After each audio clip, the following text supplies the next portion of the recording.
Chapter 5 Authorization of Government Expenditure, Control of Government Revenue, and Fund Accounting. Contents: 1. Purpose. 2. Authorization of Government Expenditure. 3. Revenue Control. 4. Funding Principles. 5. Chapter Review. 6. Worked Examples. Authorization of Government Expenditure, Control of Government Revenue, and Fund Accounting. Purpose. After studying this chapter, readers will be able to A. Identify and discuss the various financial authorities responsible for the efficient implementation of the budget. B. Explain the importance of revenue control techniques and those of fund accounting in the public sector. Authorization of government expenditure.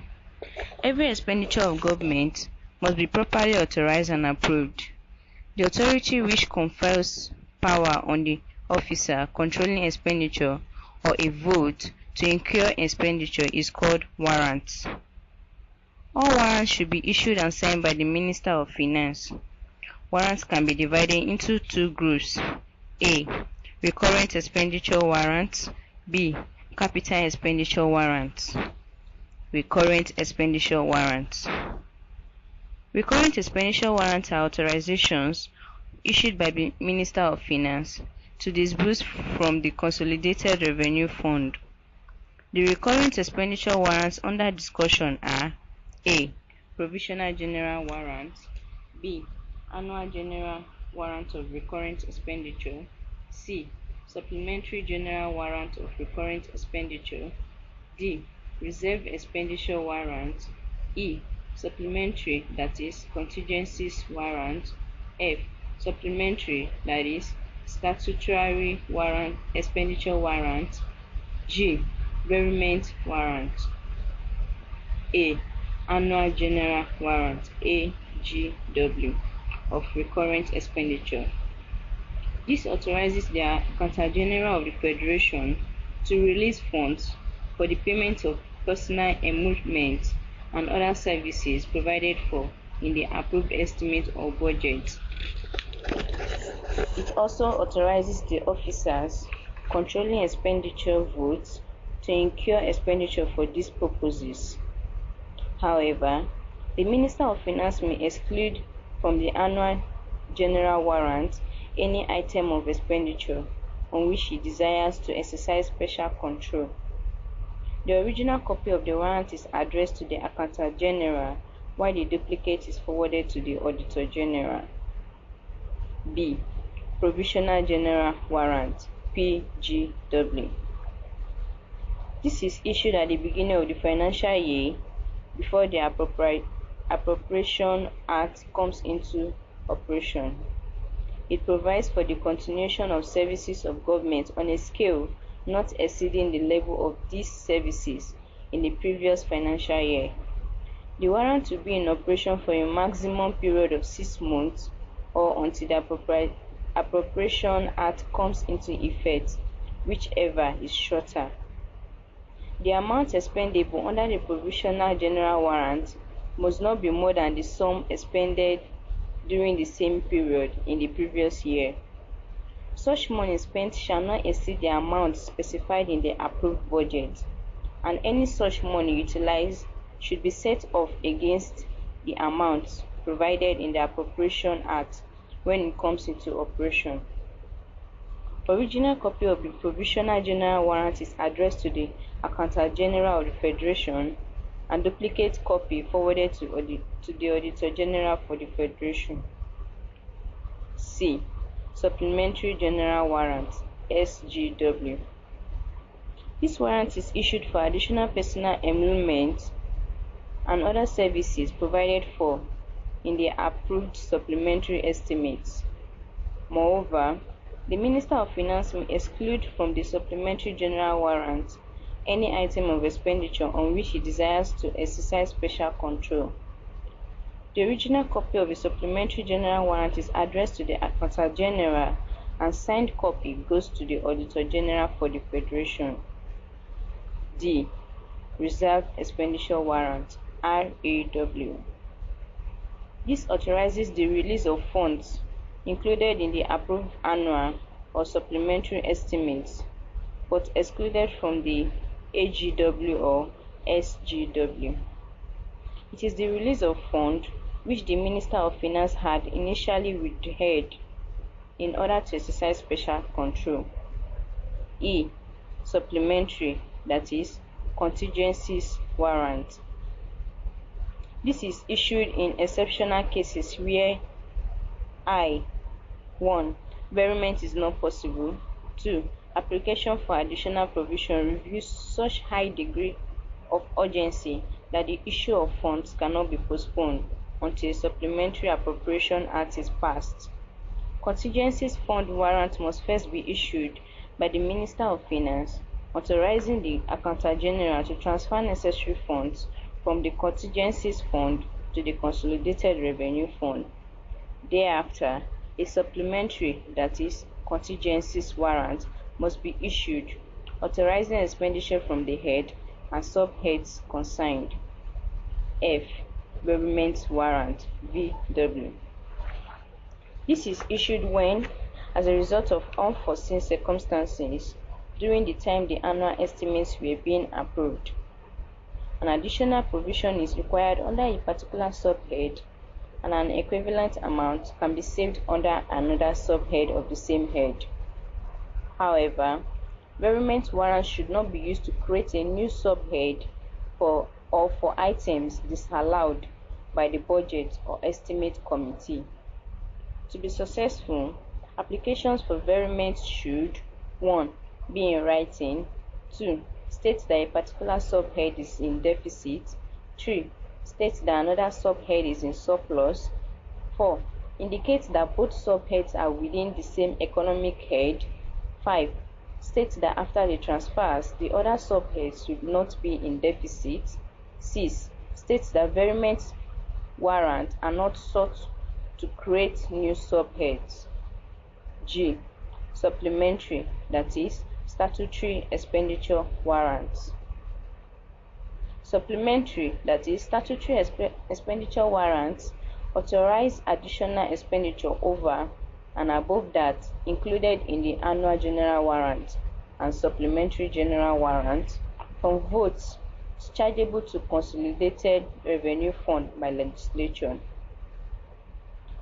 Other than Appropriation Acts, the original copy of the supplementary, that is, statutory expenditure warrant, is addressed to the Accountant General and a signed copy transmitted to the Auditor General. It is customary for the Minister of Finance to notify the officers who are in control of the relevant votes of the supplementary expenditure made available. Capital Expenditure Warrants. These are issued as authorizations for disbursement from the Development Fund, DF. Such expenditure may not be incurred except on the authority of any of the following warrants issued by the Minister of Finance. 1. Provisional Development Fund General Warrant. 2. Development Fund Annual General Warrant. 3. Development Fund Supplementary General Warrant. 5. Development Fund Reserved General Warrant. 5. Development Fund Supplementary Warrant. 6. Development Fund Special Warrant. 7.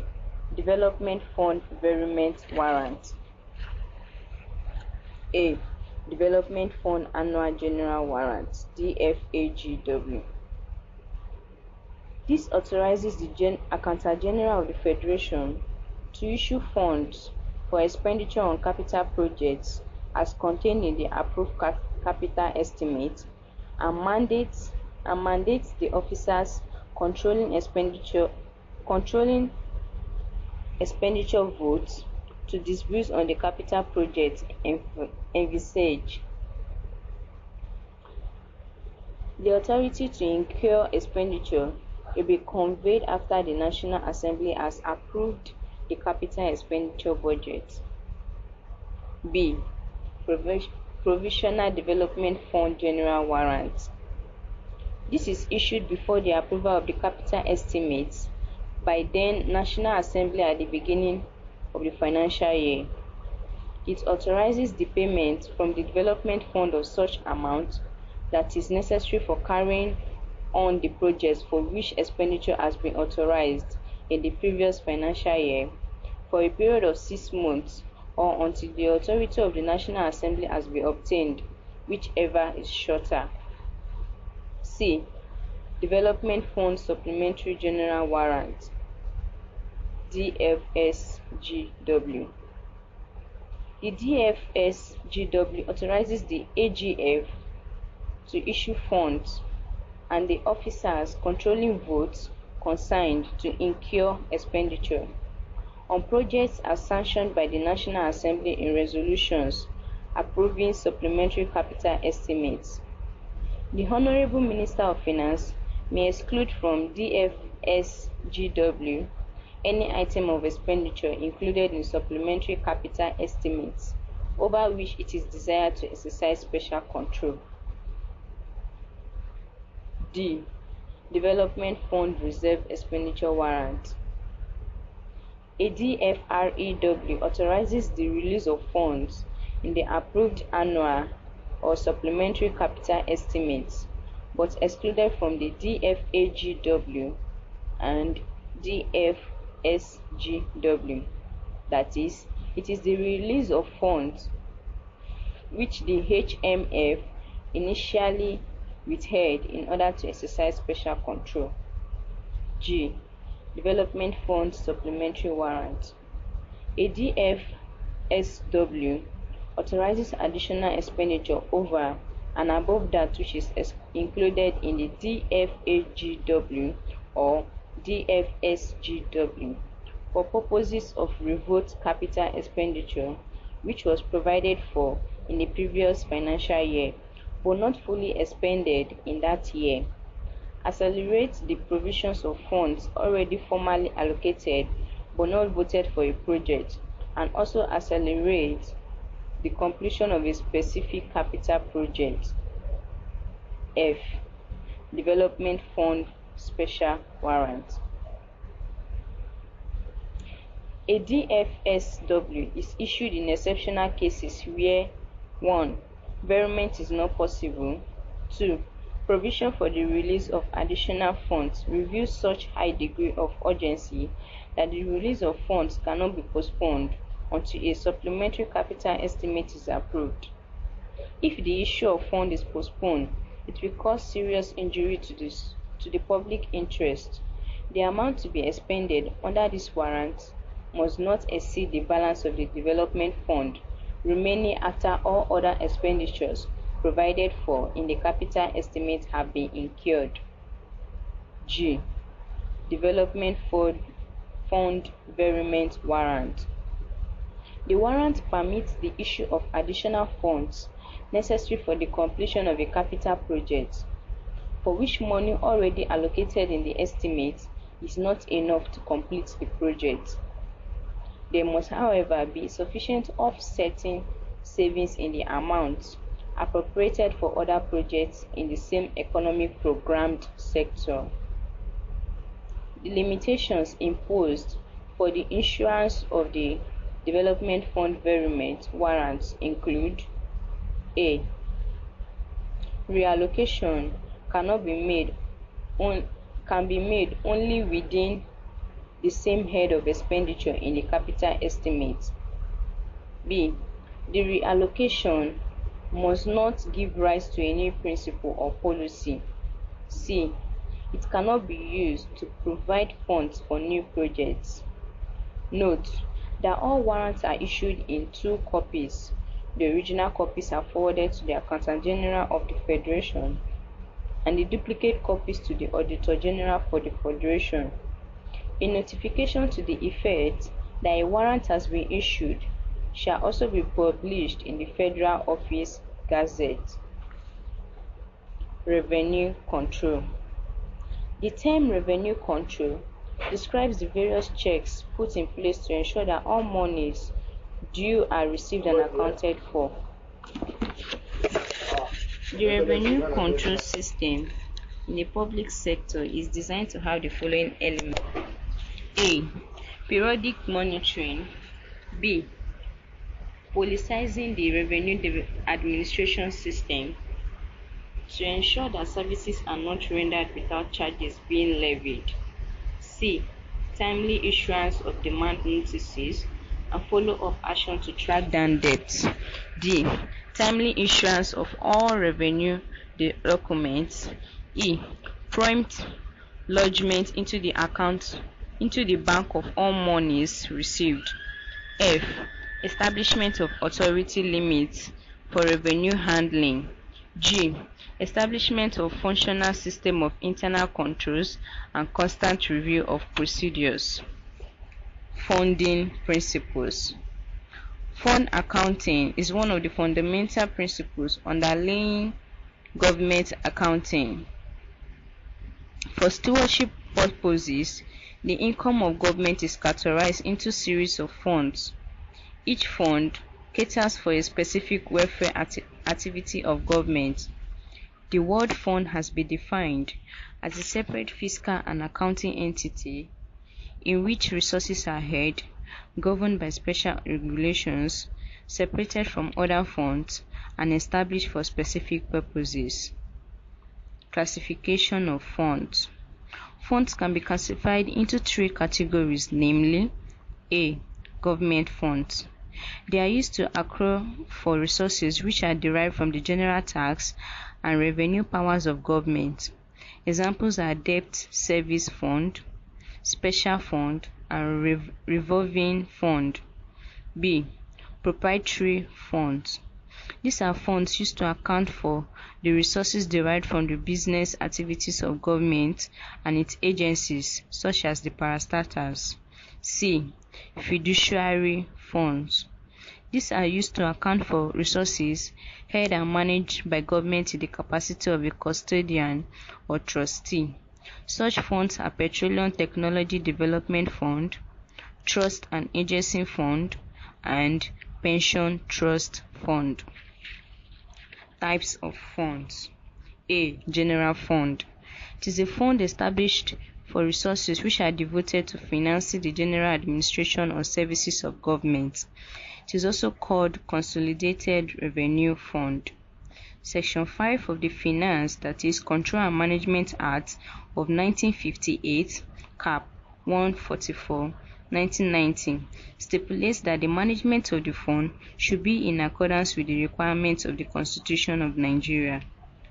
B. Capital Project Fund. This is a fund created to accommodate resources meant for the acquisition of capital assets or facilities. It is also known as Development Fund. It came into existence by virtue of Section 8 of Finance, that is Control and Management Act of 1958. C. Special Fund. It is a fund created for specific purposes, e.g. South African Relief Fund, African Staff Housing Scheme Fund, ASHS. D. Trust Fund. It is a fund whose resources are held by government as a trustee. It is used for the purpose stated in the trust deed, e.g. Petroleum Technology Development Fund and Research, Foundation Fund. E. Contingency Fund. It is a fund whose resources are meant for expenditure or anticipated expenditure of uncertain amounts. An example is the expenditure on natural disaster. Section 15 of the Finance, that is Control and Management Act 1958, brought the fund into existence. F. Intergovernmental Service Fund. This is established to provide service to other funds, e.g. Government Clearance Fund, which helps to maintain, that is, transitionally, the balance between the federal government and other state governments in respect of transactions. G. Revolving Fund. Revolving Fund is also known as Working Capital Fund. It is created to finance services provided by a designated unit to other departments within a single governmental setup. An example of a revolving fund is revolving loan fund. H. Self-liquidating fund. This is a fund into which resources are transferred periodically and out of which any money or amount has left has to be transferred to a current fund, e.g. deposit fund, deposits and monies held on behalf of third parties. Chapter review. This chapter discusses the various financial authorities divided into recurrent and capital expenditure warrants. It also dealt with revenue control techniques and fund accounting. Worked pages. Questions. 1. Briefly define the word fund and list 8 different types of funds you know, where the appropriation hat has not come into operation at the beginning of any year. What such statutory provision is made for carrying on the services of government. 2. A. What is warrant? B. Define recurrent expenditure warrants. 2. List 8 types of recurrent expenditure warrant. C. 1. Define capital expenditure warrant. 2. List 7 types of capital expenditure warrant. 3. The following trust funds to be managed by Wazobia trustees were created on January 3, 2003 with the amount stated below.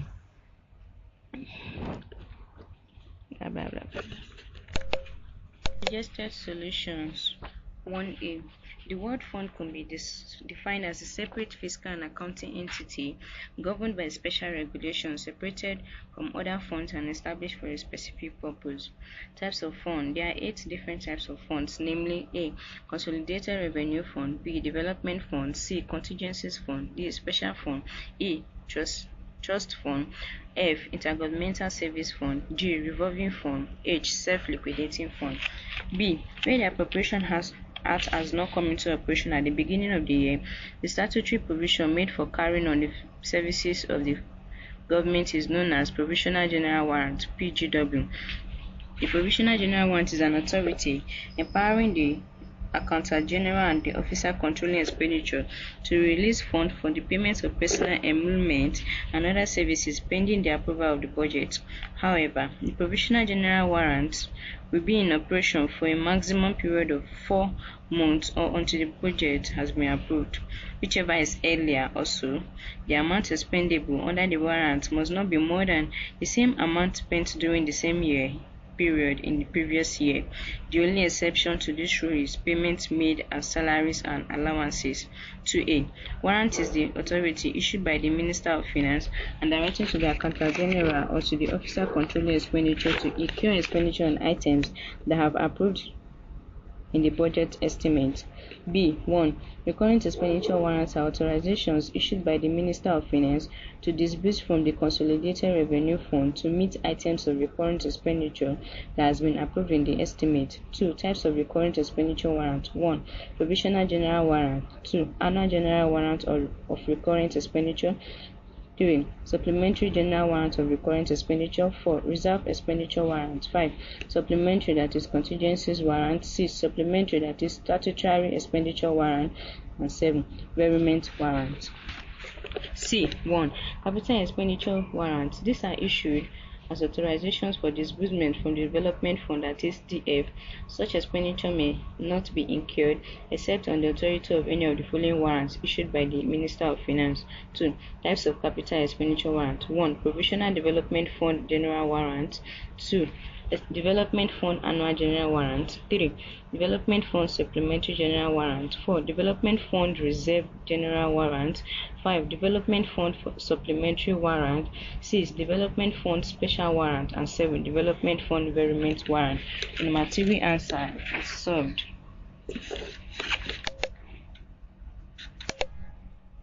Chapter 6. Expenditure Control.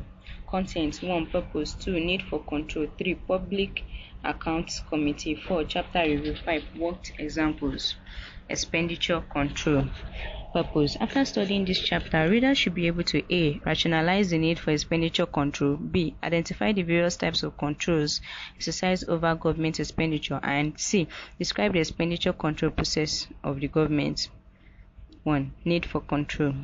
Expenditure control could be defined as the strings of coordinated actions which have to be taken to ensure that all expenditures are wholly, necessarily, reasonably, and exclusively incurred for the purposes for which they are meant. The following are the basic controls exercised over government expenditure. A. The executive control. B. The legislative control. C. The Ministry of Finance control. D. The Treasury Control, that is Office of the Accountant General of the Federation. E. The Departmental Control. F. Office of the Auditor General for the Federation. The Executive Control. The executive comprises the president and his cabinet members who have the responsibility for the efficient and effective control of the administration of the country, politically and economically.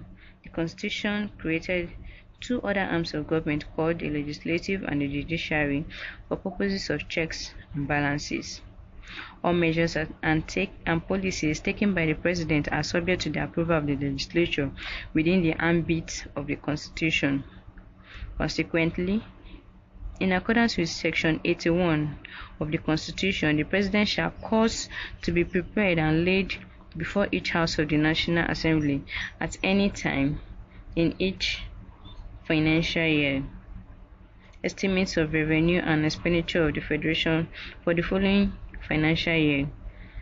The President, in order to satisfy the provisions of the Constitution, also appoints a Cabinet Committee on Estimates to advise him on the contemplated policy measures. The policy measures contemplated are then transmitted to the Budget Department in the Presidency. This development, in turn, leads to the issuance of guidelines in the preparation of the budget. As a result, effective supervision is exercised on all the agencies involved in public operation. Any unit of the government whose requirements are higher than the control figures already issued is invited to defend the excess request. The legislative control. The National Assembly is the supreme authority on matters of the nation's finance. The control exercised by the legislature is both antenatal and postnatal. The antenatal control is in the sense in which the legislature considers and approves the estimates submitted to it by the President. Postnatal control is the review of transactions after the payment. No amount of public fund may be spent without the approval of the National Assembly. However, Section 82 of the 1999 Constitution empowers the President to spend from the Consolidated Revenue Fund to carry on the administration of government of the Federation for not more than 6 months or until the coming into operation of the Appropriation Act, whichever is earlier. Auditor General for the Federation. The Auditor General for the Federation scrutinizes all accounts and records of the money collected and spent and reports to the National Assembly appropriately on the instances of waste, extravagance, inefficiency, or fraud. It is observed that the Auditor General duty is post-payment audit, except in the matters relating to pension and gratuity payments on which he performs pre-payment audit. This is in addition to the regularity and compliance audit that he carries out as a duty. Ministry of Finance control. When ministries or departments require money to pay for services, they normally apply to the Minister of Finance for such funds. The tradition is that once a year, the ministries and parastatals present estimates to cover their needs and requirements, which are expected to be prudent, necessary, and reasonable in accordance with the Financial Regulations and Appropriation Act. The minister passes the Consolidated Revenue and Expenditure estimate to the President, who will present them to the Federal Executive Council for approval before they are forwarded to the National Assembly as Appropriation Bill. Controls by warrant. Although the Estimates and Appropriation Act guides the disbursement of public funds, the release of money is subject to issuance of relevant warrants by the Finance Minister for the expenditure. The warrant authorizes the Accountant General to release funds from the Consolidated Revenue Fund or Development Fund. The system of warrant gives the executive greater control over the issuance of funds than would be offered by a system which relies solely on the provisions of the Appropriation Act. the Treasury Control, Office of the Accountant General of the Federation, OAGF. The Accountant General has overall responsibility for the total expenditure of government. His office would keep necessary books of account to record all the receipts and expenditure of the various ministries and departments. The Treasury Department exercises some measure of supervision and checks over the accounting records of the non-self-accounting units. Inspectorate Division. Inspectorate officers from the Office of the Accountant General of the Federation visit the various ministries and departments to evaluate the system of internal control. They do this to ensure that the accounting system and maintenance of various books of control of accounts conform to the approved regulations and procedures. Internal audit. This is another aspect of control exercised in any organization. The Treasury dispatches internal auditors to the ministries and self-accounting departments to appraise the effectiveness of the existing internal checks and report upon any inadequacy discovered. Departmental control over the budgeted expenditure. A departmental vote expenditure allocation book (DVEA) book is a record of payments made and liabilities incurred under the vote or funds approved for each ministry or extra-ministerial department.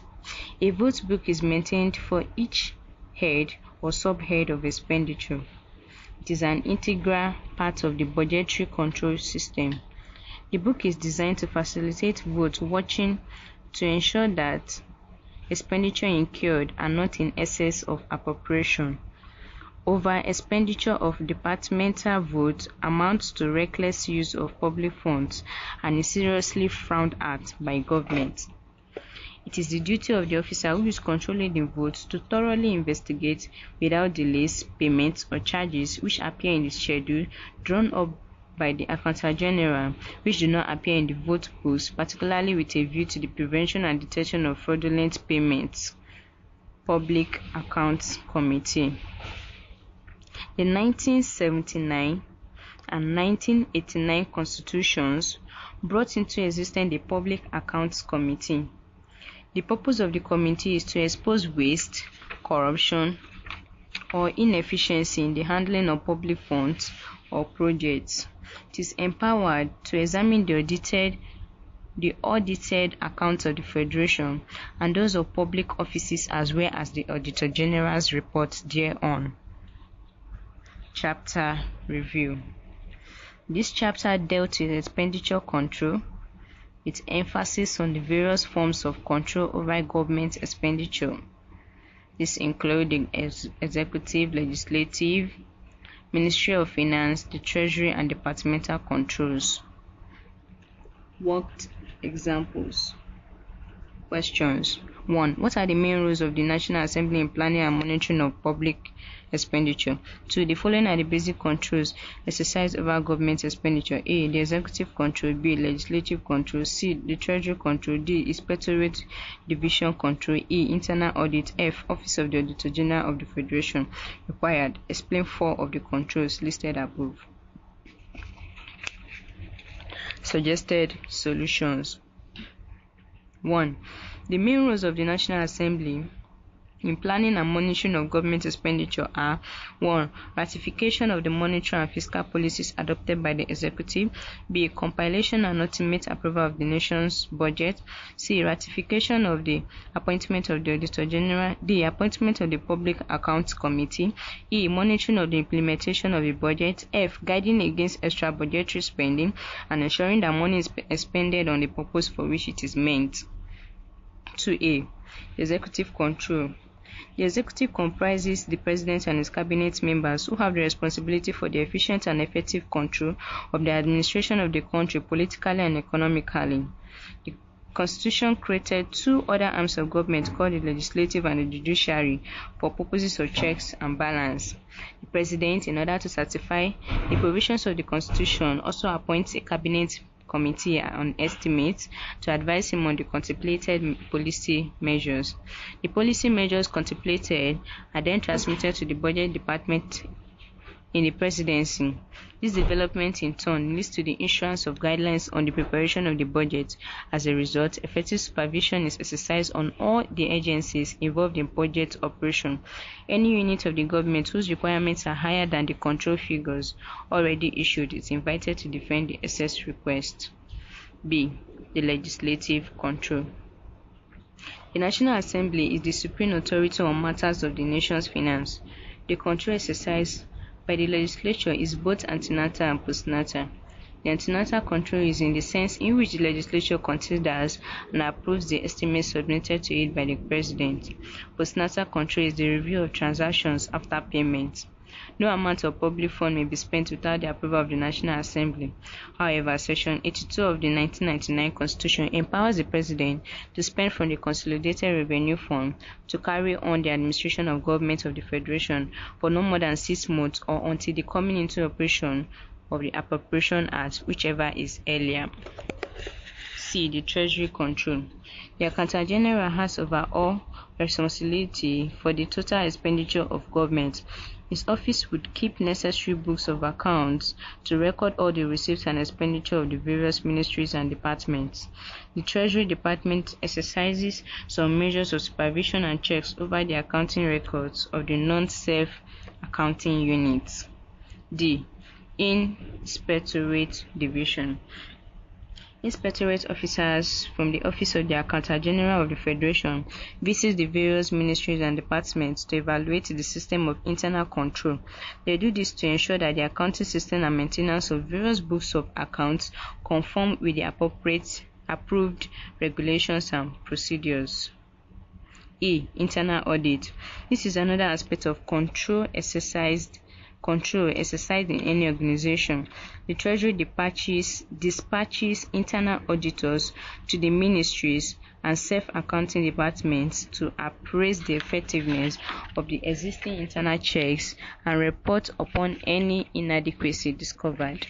F. Departmental control over the budgeted expenditure. A departmental vote expenditure allocation book (DVEA) book is a record of payments made and liabilities incurred under the votes or funds approved for each ministry or extra-ministerial department. A vote book is maintained for each head or subhead of expenditure. It is an integral part of the budgetary control system. The book is designed to facilitate vote watching to ensure that expenditure incurred are not in excess of appropriation.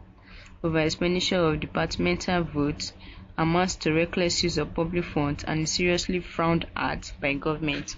It is the duty of the officer who is controlling the vote to thoroughly investigate without delays payments or charges which appear in the schedules drawn up by the Accountant General, which do not appear in the vote books, particularly with a view to the prevention and detection of fraudulent payments. G. Auditor General for the Federation. The Auditor General for the Federation scrutinizes all accounts and records of the money collected and spent and records to the National Assembly appropriately on the instances of waste, extravagance, inefficiency, or fraud.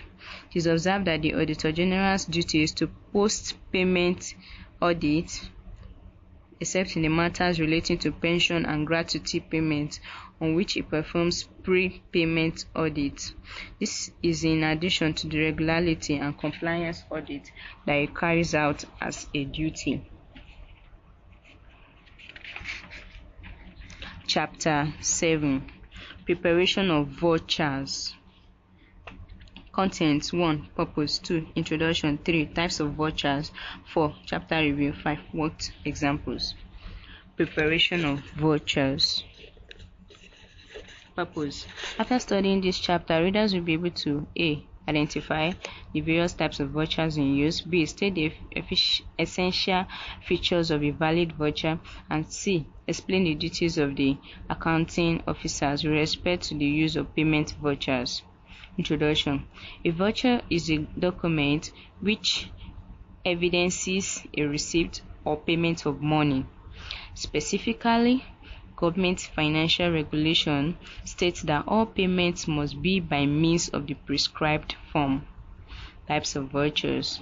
Vouchers may be classified into three categories, that is 1. Payment voucher, B. Receipt vouchers, C. Adjustment vouchers.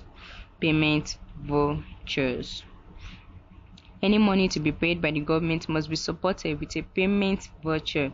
This is to serve as an evidence that payment is made for goods purchased or services rendered. Vouchers are prepared at the point where payments are to be effected. Essential features of a valid payment vouchers. A valid payment voucher must contain the full particulars of such services rendered or goods purchased, like date, serial number, quantity, and price. It has to be supported by relevant documents such as invoices, local purchase orders, and letter of authority. The following are the essential features of a well-prepared payment voucher. A. Date of the voucher, which includes its lifespan. B. Classification code, that is head and subhead of expenditure. C. Amount in words and figures. D. Voucher number. E. Description of payment. F. Name and address of payee, that is beneficiary. G. Supporting documents such as local purchase orders, invoices, store receipts, vouchers, and contract agreements. H. Authority such as the signature of the office controlling expenditure and the type of warrant which will release the money. I. Signature of the cashier. J. Signature of the payee. K. Voucher certification, which indicates the following in invoice. L. Check number, where the payment is by check. M. Cashier stamp, paid, which prevents representation of the voucher for payment. Rules guiding issuance of payment vouchers. According to financial regulations, a sub-accounting officer may not make payment against a voucher unless A. The voucher is certified for payment by the officer who is authorized to do so. B. The voucher is stamped, checked, and passed for payment and duly signed by the checking officer stating the name of his station. C. The voucher is stamped, entered in the vote book, and the officer keeping the vote book duly signs it. Government financial regulations specify the rules which should be strictly observed in the preparation of payment vouchers as follows. A. Vouchers should be made in ink or ballpoint pens or indelible pencils, or shall be typewritten. All copies must be legible. B. No erasure of any kind, whether in typescript or manuscript. Use of correcting fluid is not allowed. C. A single thick horizontal line should be drawn immediately before and immediately after the naira figure. Where it appears in words, space should not be allowed. Where a payment voucher is presented to the sub-treasury or cash office for the purpose of obtaining cash for payment to be made elsewhere, as in the case of payment of salaries, a check or cash order form has to be signed by the officer authorizing the voucher, bearing the signature of the officer authorized to receive the check or cash. A separate check or cash order form is required for each voucher. Loss of a payment voucher. Whereas a payment voucher is reported lost, the following procedures should be followed. A. Prompt investigation should be carried out. B.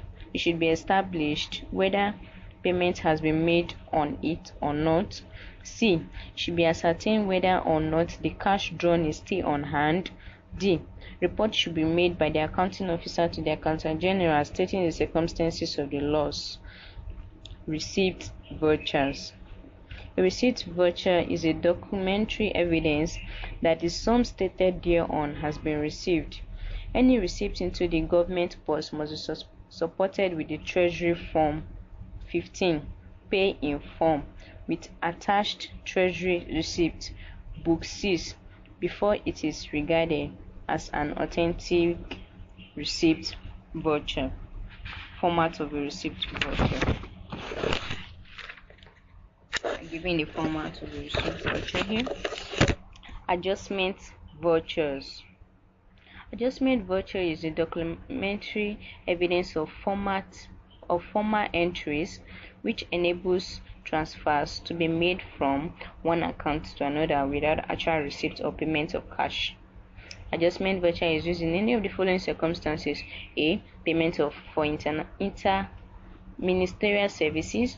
B. Correction of accounting errors arising from misclassification. C. Ultimate allocation of unallocated stores. D. Carrying out adjustments or transfers between accounts. Adjustments are usually initiated by the creditor department and sent to the debtor department for acceptance of the charge. The following particulars are required on an adjustment voucher: A. Reason for the transfer or adjustment with reference to the original debit or credit being adjusted. B. Voucher number. C. Month of account. D. Particulars of Treasury or audit query where the adjustment is as a result of such an investigation. Chapter review.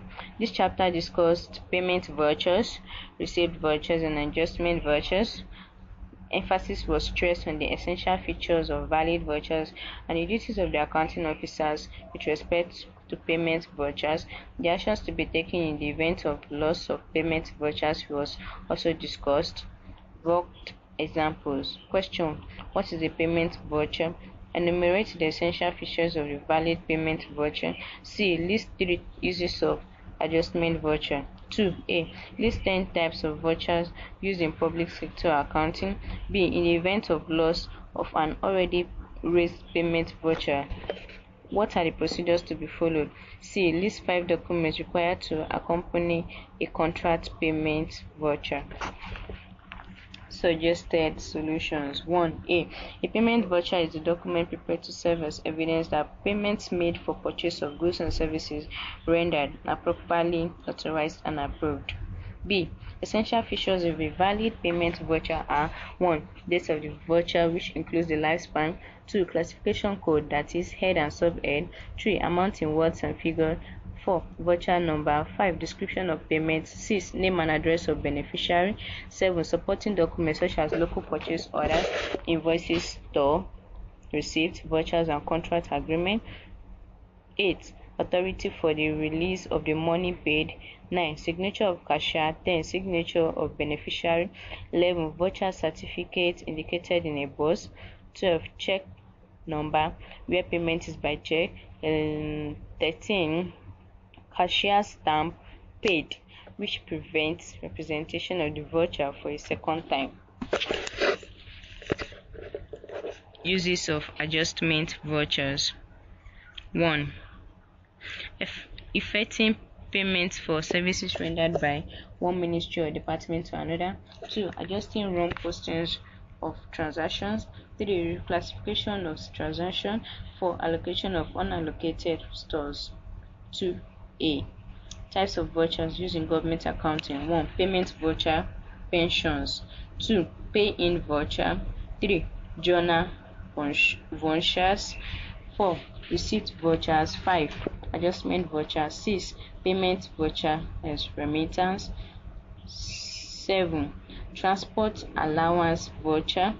8. Traveling allowance voucher. 9. Capital expenditure payment voucher. 10. Voucher for non-government transport services. 11. Payroll summary voucher, that is, non-pension employee. Chapter 8. Functions of the cash office. Contents: 1. Purpose. 2. Definition of terms. 3. Function of the cash office. 4. Cash book entries. 5. Checking the cash book. 6. Cash withdrawals from bank. 7. Check summary register. 8. Security and custody of accounting books and documents. 9. Maintenance of adequate cash control measures. 10. Preparation of bank reconciliation statements. 11. Importance of bank reconciliation. 12. Chapter review. 13. Worked examples. Functions of the cash office. purpose. After studying this chapter, readers will be able to A. Explain the functions of the cash office, B. Describe the procedures for the preparation of bank reconciliation statements. Functions of the cash office. The duties of the cash office are receiving and paying cash, posting cash transactions into the cash book, opening a bank account on which checks are drawn, and providing information on the cash position at a given time. Security is essential in the management of the cash office, which includes the provision and partitioning of the cashier's cage to ensure that only authorized persons are allowed to move in and out. Effective internal check is also of utmost importance in the operations of the cash office to minimize fraud and detect errors. Up-to-date recording of transactions and regular supervision are therefore required. Maintenance of adequate cash control with respect to establishment of cash limits, daily banking of all takings, periodic surprise cash count, installation of raid alarm, establishment of authority limits, etc. Cash book entries. Cash book entries in respect of cash or check payments and receipts are to be made, and postings should be balanced each day. The ruling of the cash book provides columns for cash and bank transactions and total amount on the receipt or debit side. Gross amount, deductions, and net amount payable appear on the payment or credit side. Receipts issued are to be posted on the left-hand side of the cash book. The particulars of the serial numbers, the payees, and classifications are also to be entered. Amounts received through bank tellers or advices should be entered in the bank column and extended to the total column. Where the amount received is in the cash, it is entered in the cash column and extended to the total column. For payments, the voucher numbers, payees name, nature of transactions, and check details are entered, showing the gross amount and deductions, if any. Cash balances are to be confirmed on a daily basis. The specification of physical cash retained in the safe must be checked and certified by the head of the cash office before lock up at close of business each day. Numbering of vouchers in the cash book has to be properly controlled. Only one set of numbers is to be used in a month, e.g. 1 to 300. Checking the cash book. The regular checking of the cash book is an important exercise in detecting errors and frauds. The physical cash balance has to be verified daily and specifications certified in the cash book by the close of the office. The head of the central pay office or accounts should undertake confirmation of the postings in the cash book with the details of the relevant payment vouchers latest on the following working day. Payment vouchers have to be scrutinized to confirm the arithmetical accuracy of the gross payments, deductions, and the net figures. Care should be taken to ensure that the gross amounts are posted as the total amount authorized on the vouchers. Receipts are issued for deductions made and properly classified on the relevant Treasury Form 15, and cash paid should be for the net amount due. Cash withdrawals from bank. Where cash is to be withdrawn from the bank, a check will be issued for the amount after the authorization processes, but without raising a payment voucher. The amount is entered as a contra entry, where a substantial amount of cash is held above the authorized maximum. Arrangements should be made to pay the excess into the bank through a teller or paying in form. This will also be a contra entry. A contra entry shows the movement of cash between the office and the bank and vice versa. where it is necessary to keep a reasonable amount of cash flow in the office for urgent transactions, a withdrawal from the bank follows the same procedure. The amount withdrawn is entered into a cash float register in addition to the posting made in the cash book. Check summary register.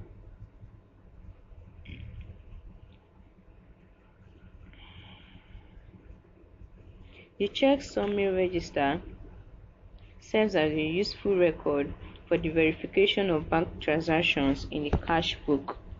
All checks issued, money lodged into the bank account, vouchers raised to cover bank advices, teller particulars, and other transactions which are already recorded in the cash book should be posted into the check summary register.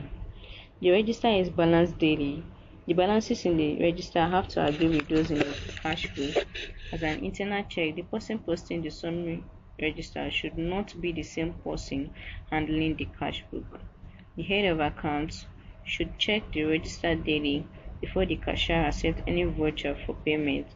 He has to ensure that all the accounting regulations are kept.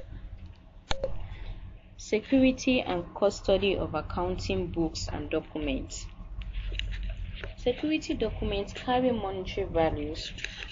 Such documents can be used to defraud the government if they fall into unauthorized hands or make government suffer loss if accidentally destroyed. Examples of security documents are A. Checkbook, B. Treasury receipt book 6A and 6B, C. Check summary register, D. Cash book, E. Payment voucher, F.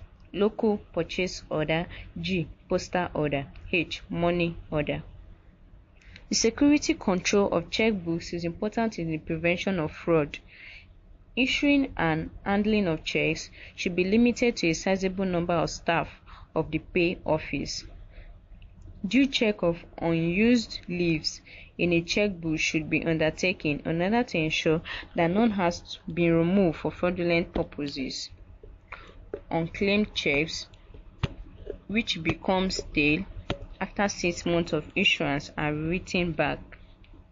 Cash held in the office, checkbooks, and all unused control books are to be kept in a safe or strong room, the keys of which are to be kept under the due responsibility of senior officers. Cash books, payment vouchers, check summary registers, and all other vital pay office records are to be kept in fireproof security cabinets to ensure that unauthorized persons do not have access to them. Specifically, FR 906 states that it is the duty of the accounting officer to ensure that departmental officers who are required to hold public money, stamps, etc. are provided with proper safe custody facilities. Used documents and other accounting records shall be retained for the following years after used. Documents. Period of retention. A. Financial warrants, cash books, PE records permanently, etc. B. Revenue collector cash books, original payment vouchers, etc. Period of retention 7 years. C. LPO book copies of rail or other transport warrants, etc. Period of retention 2 years.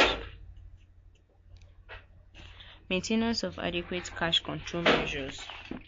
Cash control relates to the coordinated actions which has to be taken in order to ensure that all income due to the government are collected on a timely basis and that fraud is prevented. The cardinal objective is to ensure that funds are not mismanaged or misappropriated.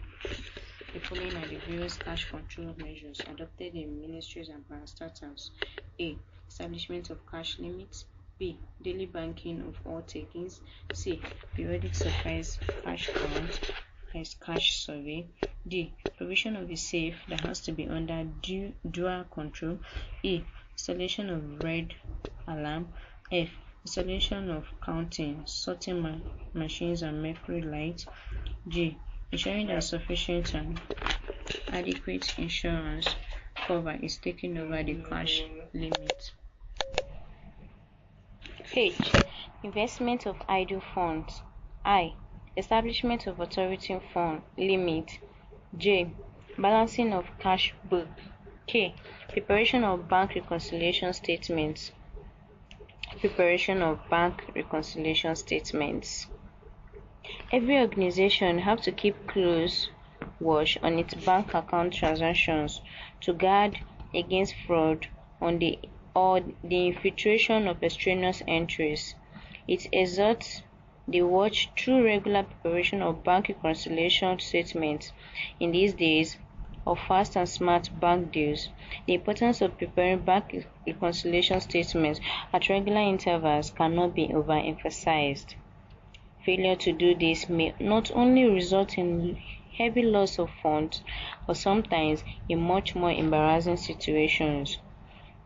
Reconciliation is the process of resolving the difference between the balance as per cash book and the balance as per bank statement on the same date and in respect of the same items of transactions. A bank reconciliation statement is prepared to reconcile the figures in the bank column of the cash book with those on the bank statement for the period under review.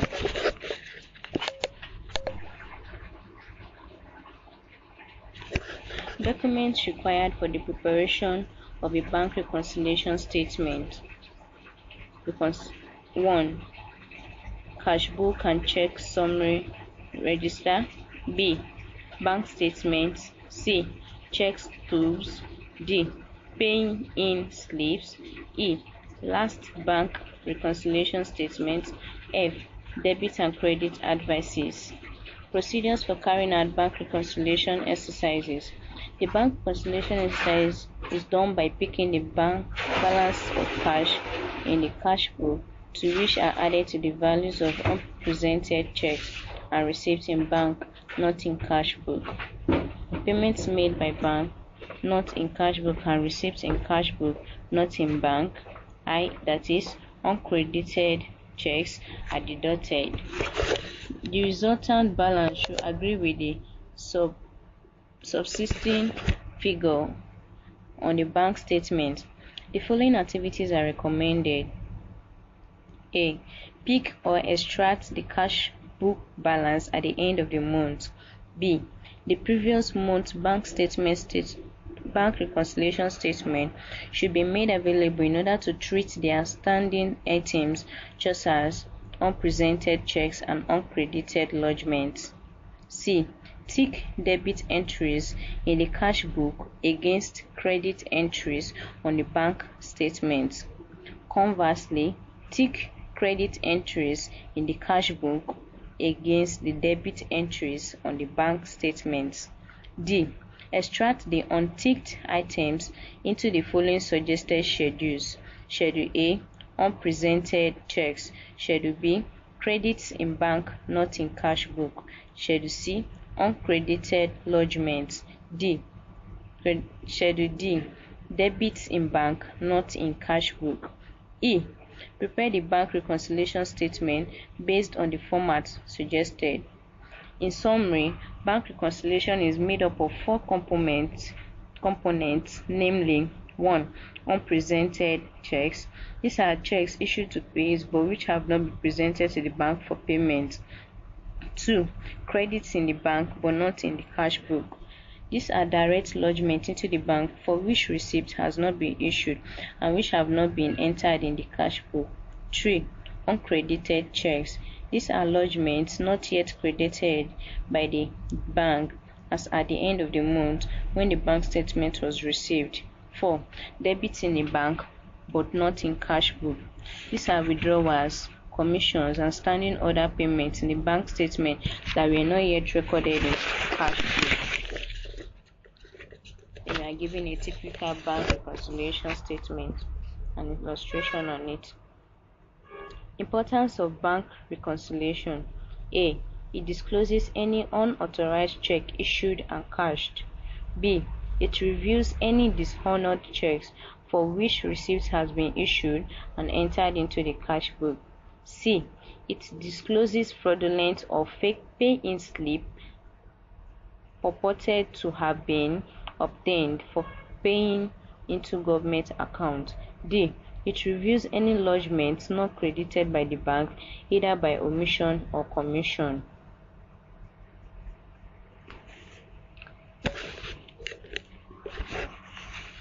Tutorial note. Most of the functions of the cash office described above have, however, been modified with the issuance of Treasury Circular dated 22 October 2008 on e-payment, which stipulates that all payments from all federal government funds should henceforth be made electronically. Suggested procedure for preparation of bank reconciliation statements. This current practice in preparing monthly bank reconciliation statement involves A. Preparing adjusted cash book where adjustments will be made for items other than unpresented checks and uncredited lodgements. B. Preparing the bank reconciliation statement which adjusts for unpresented checks and uncredited lodgements. Chapter review. This chapter deals with the functions of the cash office, the reasons as well as the procedures for the preparation of bank reconciliation statements.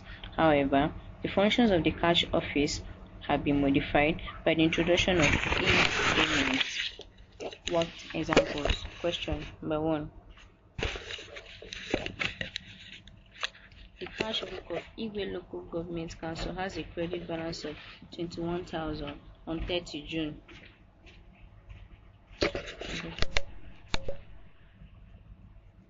Chapter 9. Preparation of monthly transcripts of a self-accounting unit. Content 1. Purpose 2. Preparation of monthly transcripts. 3. Types, classes of transcripts. 4. Documents expected to accompany the transcript. 5. Self-accounting unit. 6. Sub-self-accounting unit. 7. Non-self-accounting unit. 8. Procedures for the preparation of transcripts. 9. Certificate of cash and bank balances. 10. Breakdown of expenditure. 11. Posting of the main ledger. 12. Chapter review. 13. Worked example. Preparation of monthly transcripts of a self-accounting unit. Purpose. After studying this chapter, readers will be able to A. Explain the procedure for the preparation of transcripts. B. Differentiate among self-accounting, sub-self-accounting, and non-self-accounting units. And C. Prepare a transcript. Preparation of monthly transcript.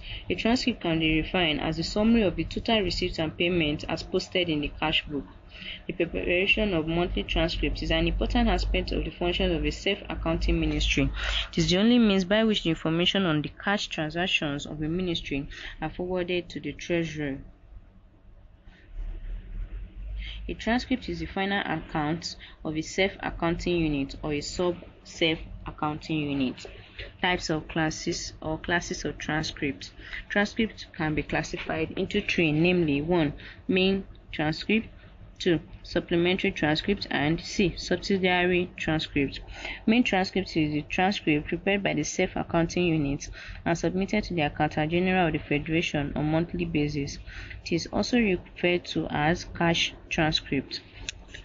Supplementary transcript is the main adjustment to the main transcript prepared in conformity with the principle of double entry.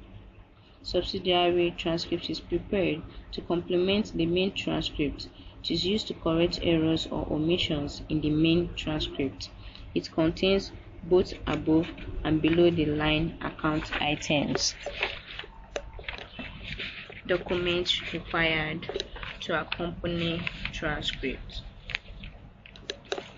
The transcript prepared by a self-accounting unit should be forwarded to the Treasury with the following documents: A. Certificate of cash and balance and bank balances.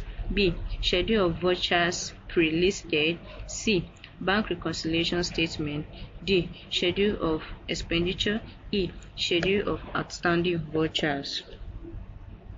Self-accounting unit.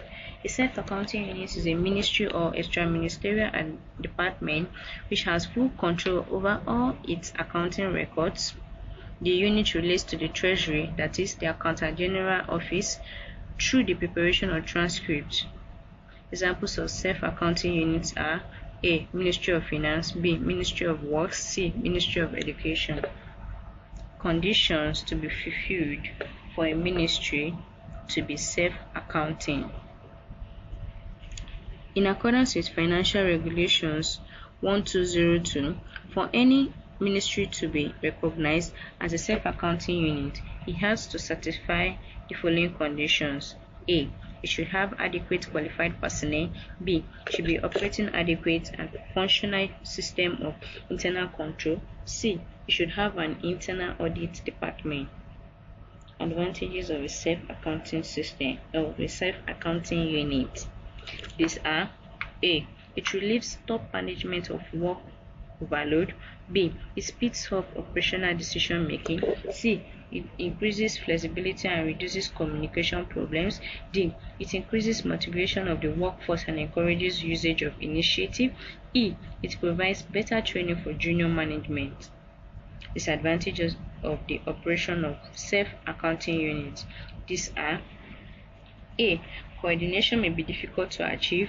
B. The extended lines of communication could lead to information overload. C. It may be difficult to achieve consistency. D. It may be duplication of certain services. E. There is a problem of sub-optimality, that is, the maximization of ministerial goals could be at the expense of the overall objective of the government. F. The operation of the self-accounting unit assumes the availability of adequate and well-qualified managers. This may be difficult to obtain in practice. G. There may be friction or interdepartmental conflict between the ministries where functions are interdependent. Sub-self-accounting units. A sub-self-accounting unit performs the same functions as those of a self-accounting unit. However, the difference between the two is that the former forwards its transcript to the Treasury with the following: A. Original copy of cash book. B. Duplicate copies of payment vouchers. 3. C. Certificate of cash and bank balances. D. Schedule of vouchers pre-listed. And E. Bank reconciliation statements. An example of a sub-self-accounting unit is the Federal Pay Office located in each state of the Federation. Non-self-accounting unit. A non-self-accounting unit is a ministry or extra-ministerial department which has no control whatsoever over any of its accounting records. The unit prepares vouchers but has to make payments through the Treasury. An example of such a unit is the Code of Conduct Bureau in a state. A non-self-accounting unit neither keeps the Treasury cash book nor renders transcripts to the Accountant General. Procedures for the preparation of a transcript. Procedures are as follows. A. Obtaining original cash book folios. The first step in the preparation of a transcript is to obtain the cash book and all the receipts and payment vouchers which has been posted in a particular month. The various vouchers have to be checked into the cash book to ensure correctness and proper treatment. This is necessary in order to eliminate errors and irregularities which may later create problems in balancing the two sides of the transcript. B. Pre-listing of the vouchers. The vouchers should be sorted into their different classification, that is, heads and subheads, for the purpose of pre-listing to obtain the totals of each classification on a daily basis. C. Posting into the analysis book. The totals are then entered into an analysis book with columns for each classification extending into the grand total column for all the transactions. The operations is done on a daily or weekly basis. At the end of each month, the total for each classification is obtained by casting the various figures. The figure of balance obtained should then be compared with that shown in the cash book unless there is a mistake somewhere. The two figures should agree. D. Scheduling.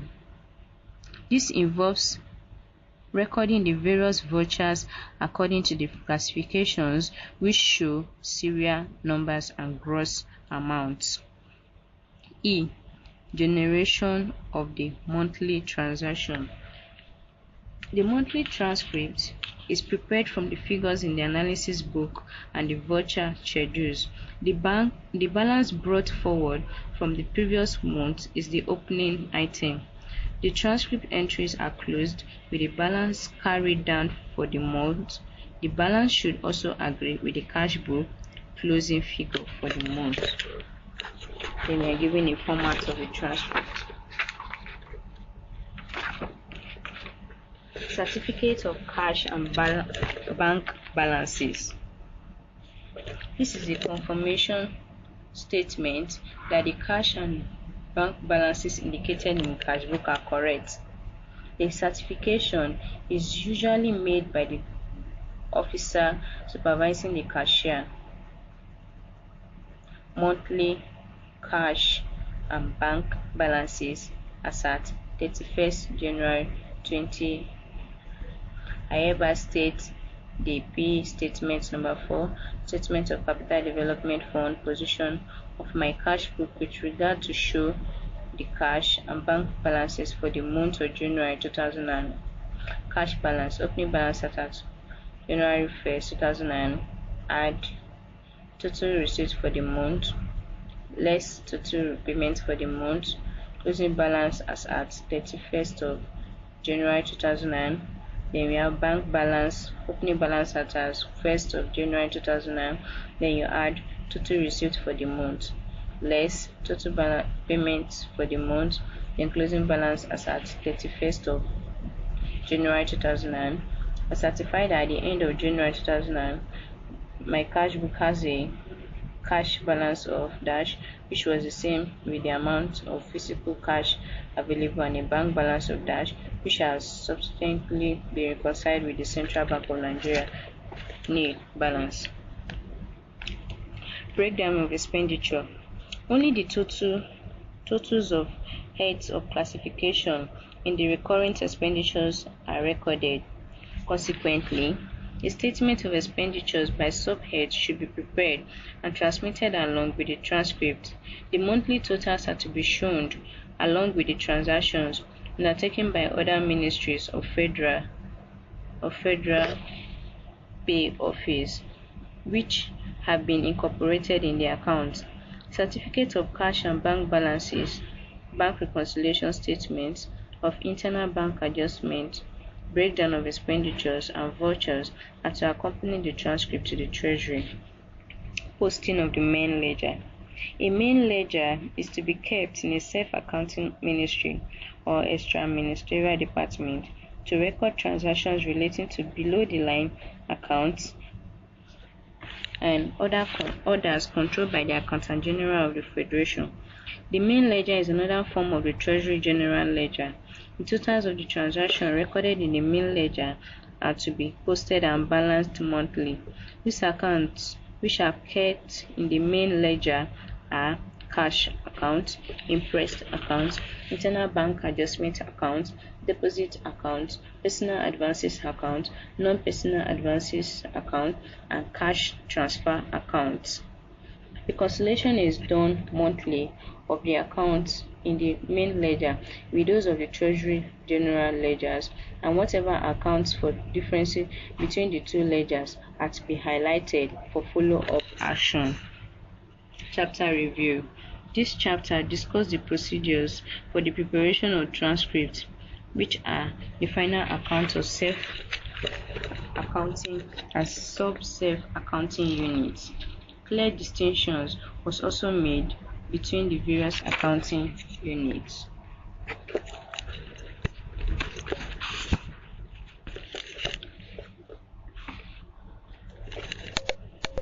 Chapter 10. Treasury Final Account. Content. 1. Purpose. 2. The Treasury Department. 3. The organogram of the Office of the Accountant General of the Federation. 4. Preparation of federal government accounts.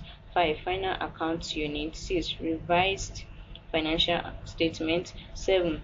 Objectives of International Public Sector Accounting Standard (IPSAS) of the International Public Sector Accounting Standards Board. 8. Chapter Review 9. Worked pages. Treasury Final Accounts.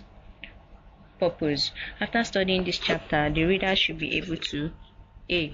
List the rules and regulations guiding the preparation of financial statements as obtained in the International Public Sector Accounting Standards (IPSAS), and B. Prepare the financial statements of government. The Office of the Accountant General of the Federation, Treasury. The Office of the Accountant General of the Federation is an extra-ministerial agency under the Federal Ministry of Finance. The office is charged with the responsibility of producing and publishing the accounts of the federal government of Nigeria in such a manner that we show a true and fair view of the financial position of the government and its relationship with the state and local government councils. Then we have the organogram of the Office of the Accountant General of the Federation. It's as follows. We have the Honorable Minister of Finance, then followed by the Accountant General of the Federation, which is divided into Internal Audit Unit, Legal Unit, GIF, MIS, Implementation Unit, and on the other hand, we have Special Duties Unit down to Public Relations and Protocols. Then we have Service Com and Anti-Corruption Unit, all then lead down to Administration and Supplies Department, Finance and Accounts Department, Planning, Research and Information Technology Department. We have Consolidated Accounts Department, Revenue and Investment Department, Funds Department, Inspectorate Department, Audit Monitoring Department. The organizational structure and functions of departments in the OAGF. In order to perform its statutory functions effectively, the OAGF is currently made of the following departments with their functional responsibilities. 1. Finance and Accounts Department, that is Service Department. 2. Planning, Research and Information Technology Department, that is Service Department also. Consolidated Accounts Department, that is Operational Department. Revenue and Investment Department, also Operational Department. We have Funds Department, that is also Operational Department. Audit Monitoring Department, also Operational Department. Inspectorate Department, also Operational Department. Federal Treasury Academy, Orozu, Abuja, Operational Department. Administration and Supplies Department, Service Department. Finance and Accounts Department, they have the function of 1. Maintaining the account books of the OAGF. 2. Budget and funds. Then Planning, Research and Information Technology Department. Under it we have Planning, Project Monitoring and Evaluation, Research and Statistics, Computer and Data Processing Services, Integrated Personnel and Payroll Information Service System. Here we have Consolidated Accounts Department. 1. Preparation of consolidated financial statement for the federal government. 2. Review of financial rules and regulations and circulation of treasury circulars. 3. Accounting for the external assistance to the federal government. 4. Supervision of accounts operations of the Federal Pay Office and 6. Zonal Office in the Federation. We have Revenue and Investment Department.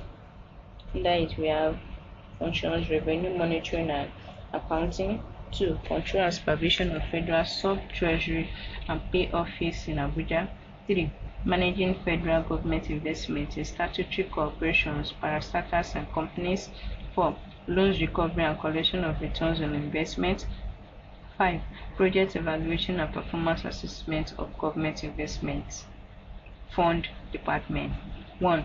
Managing the Federation account, the Consolidated Revenue Fund and other public funds. 2. Cash backing and cash management. 3. Loan servicing. 4. Regular reconciliation of government accounts with bank, etc. 5. Fiscal accounts. 6. Maintenance of expenditure pattern of the federal government. Inspectorate Department.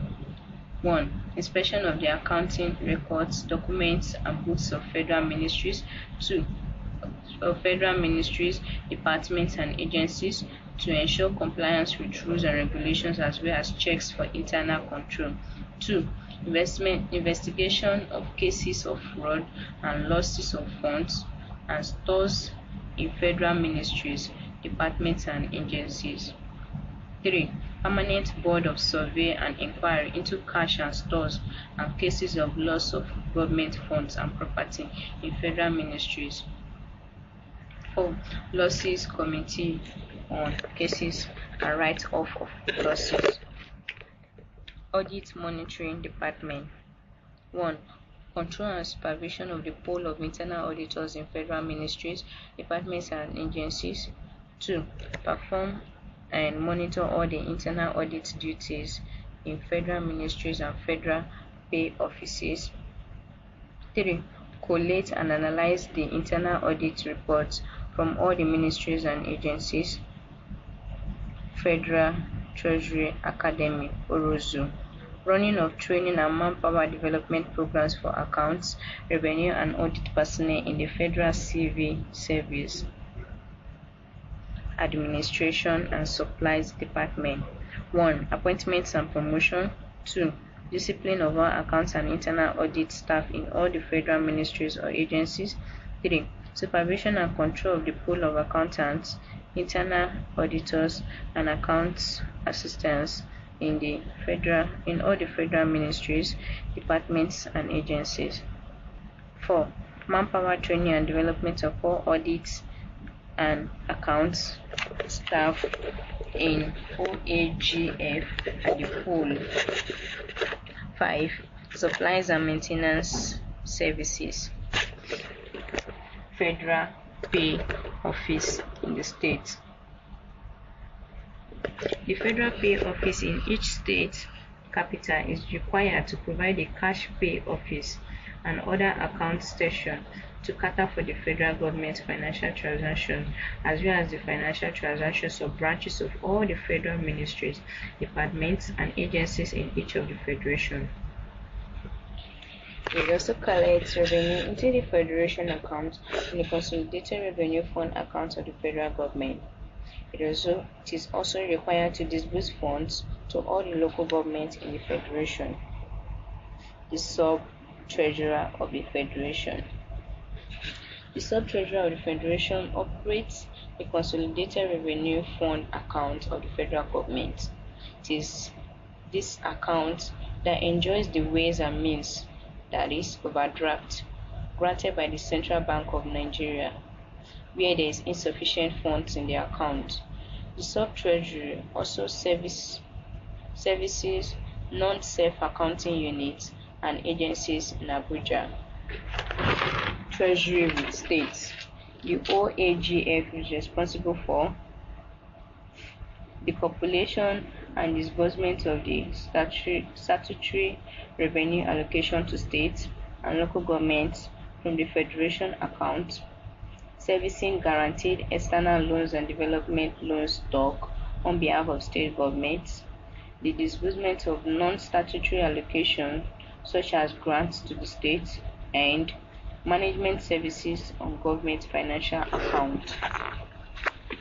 The functions performed at MDAS.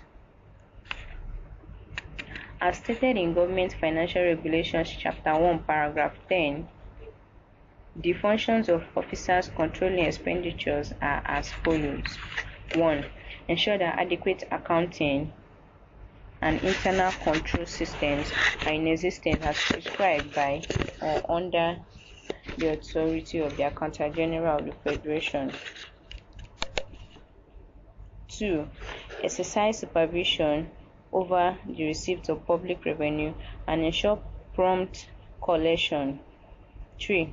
Ensure that proper provision is made for safekeeping of public monies, securities, stamps, receipts, tickets, licenses, and valuable documents.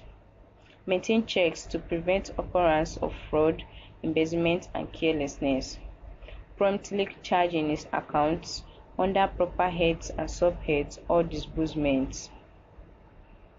promptly prepare such financial statements are required by law or the Accountant General of the Federation. See that books are correctly posted and kept up to date. Preparation of federal government accounts. The various sources from which information are obtained for the production of the federal government accounts are: A. Transcripts from the ministries and extra-ministerial departments. B. Accounts from the Federal Pay Office, state and local government councils. C. Accounts from the Nigerian High Commissions overseas. Financial Statement Division. This is the division that is charged with the responsibility of preparation and publication of monthly and annual statements of accounts.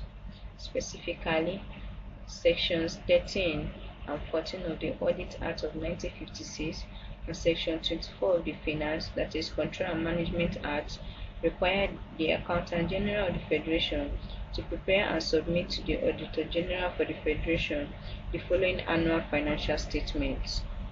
Presently, entities in Nigeria prepare the following GPFS: Cash Flow Statement Number 1, Statement of Assets and Liabilities Statement Number 2, Statement of Consolidated Revenue Fund Number 3, Statement of Capital Development Fund Number 4, Statements to the Account, Performance Reports, Statistical Reports, Accounting Policies. The above four statements are the major ones.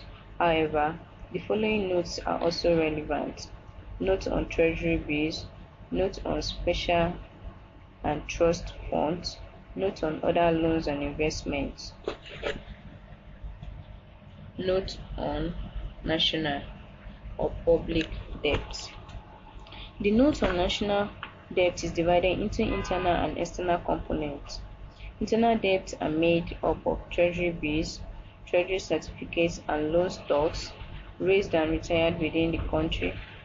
External debts comprise purchase of bills in the form of letters of credit certified by the federal government. They constitute the bulk of the debts owed to London and Paris clubs. External debts also include money borrowed from the IMF, World Bank, ADB, and other foreign countries. Cash flow statement number 1. Cash flow statement, that is statement of receipts and payments, is one of the statements required cash IPSAS. A. The cash flow statement identifies the sources of cash inflows, the items on which cash was expended during the reporting period, and the cash balance as at the reporting date. B. Cash flows are basically reported under 3 separate activities as follows: 1. Operational activities, 2. Investing activities, and 3. Financing activities. C. Cash flow of an entity must fall within the above 3 activities.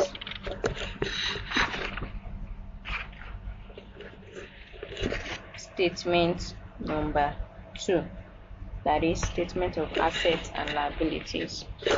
True to its name, the statement is the balance sheet of the federal government. It highlights the various funds on the liability side, while investments and cash held against the funds are shown on the asset side. Comparative funds for the previous year are placed side by side. The format of a balance sheet of government prepared under the cash book basis is shown below.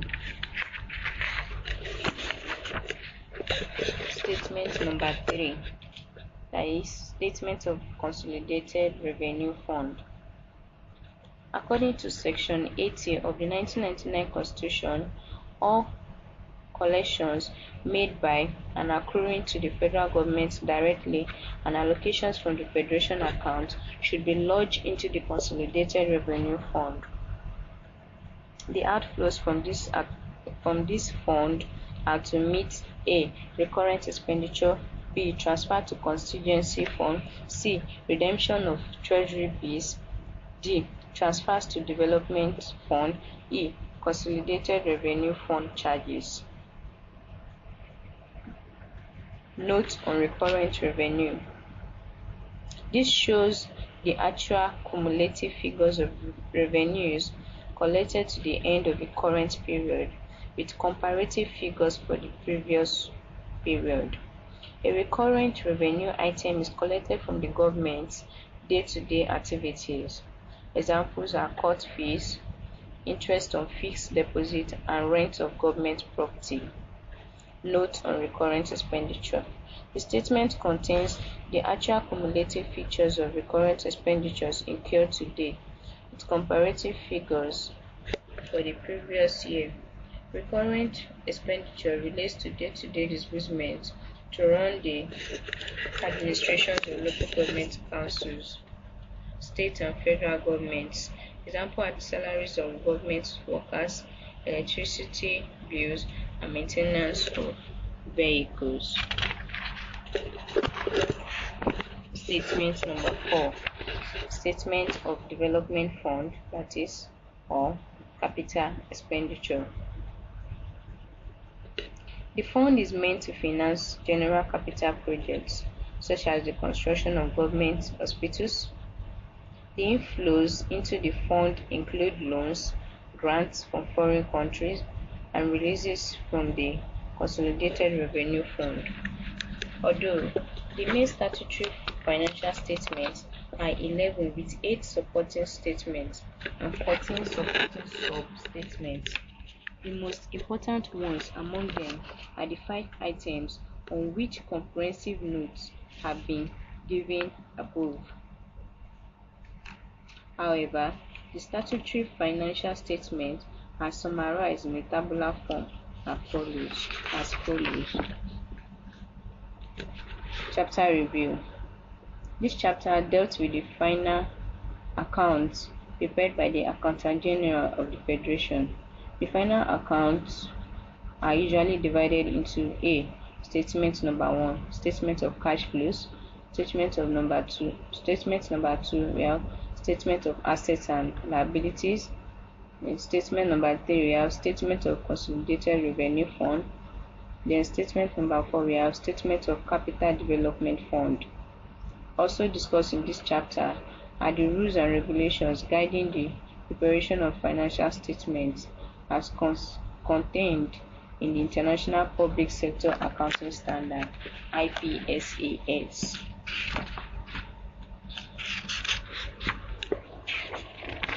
Chapter 11, Stores and Stores Accounting. Content 1. Purpose. 2. Introduction. 3. Stores classification. 4. Maximum and minimum levels. 5. Cost of stores. 6. Stores accounting. 7. Storekeeper's record. 8. Receipts of stores. 9. Payment for stores. 10. Transfers of stores. 11. Issues of stores. 12. Stores issue for manufacture or conversion. 13. Condemned stores. 14. Issue of stores on payment. 15. Functions of the storekeeper. 16. Procedures for stores procurement. 17. Handover of stores. 18. Procedures for reporting loss of stores. 19. Accounting treatment of loss of government stores or funds. 20. Stock taking. 21. Board of survey and its purpose. 22. Board of inquiry. 23. Contents of the board's report. 24. Remission of copies of the board's report. 25. Action taken on the board of inquiry's report. 26. Chapter review. 27. Worked examples. Stores and stores accounting. Purpose. After studying this chapter, readers should be able to A. Explain the importance of store and store accounting. B. Differentiate among different classifications of stores. And C. Delineate the composition and functions of the Board of Survey and the Board of Inquiry. Introduction. According to the government financial regulations, stores include all movable property purchased, with public fund or otherwise acquired by government. Stores in public sector accounting simply refer to stock of materials purchased with government money for official use. All purchases of and indents for stores have to be authorized by the officer controlling expenditure and the local purchase orders or indents signed by him. The accounting officer is responsible for the loss of stores and other government property in his care. Stores control is an aspect of management. The framing of the necessary systems and procedures is therefore a matter for the ministries and extra-ministerial departments. The Treasury is interested only in the existence of an effective system of internal control. The accounting officer is therefore responsible for designing the measures to be adopted to ensure adequate stock control and store accounting procedures which cover the receipt, custody, issues, and disposals of stores. Each ministry of extra-ministerial department should maintain a stores guide which sets out in detail the approved procedures and necessary instructions. Stores classification. For accounting purposes, stores are classified into two. These are allocated stores and unallocated stores. Allocated stores. Allocated stores are stores the costs of which are chargeable direct to and remain a charge to the subhead of expenditure, in which funds for their purchase are provided for in the budget estimates. They may be either purchased directly or obtained from the unallocated stores.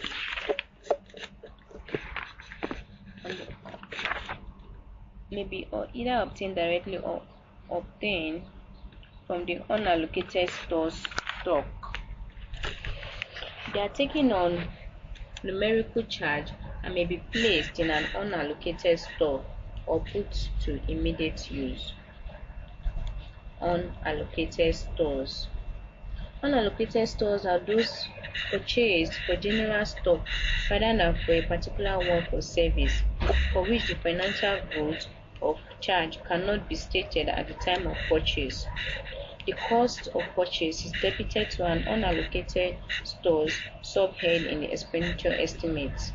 They are held on charge by both value and unit, and when issued for use, are charged to the appropriate subhead of expenditure as allocated stores. The corresponding credit entry is made in the unallocated store's subhead. The purposes of unallocated stores.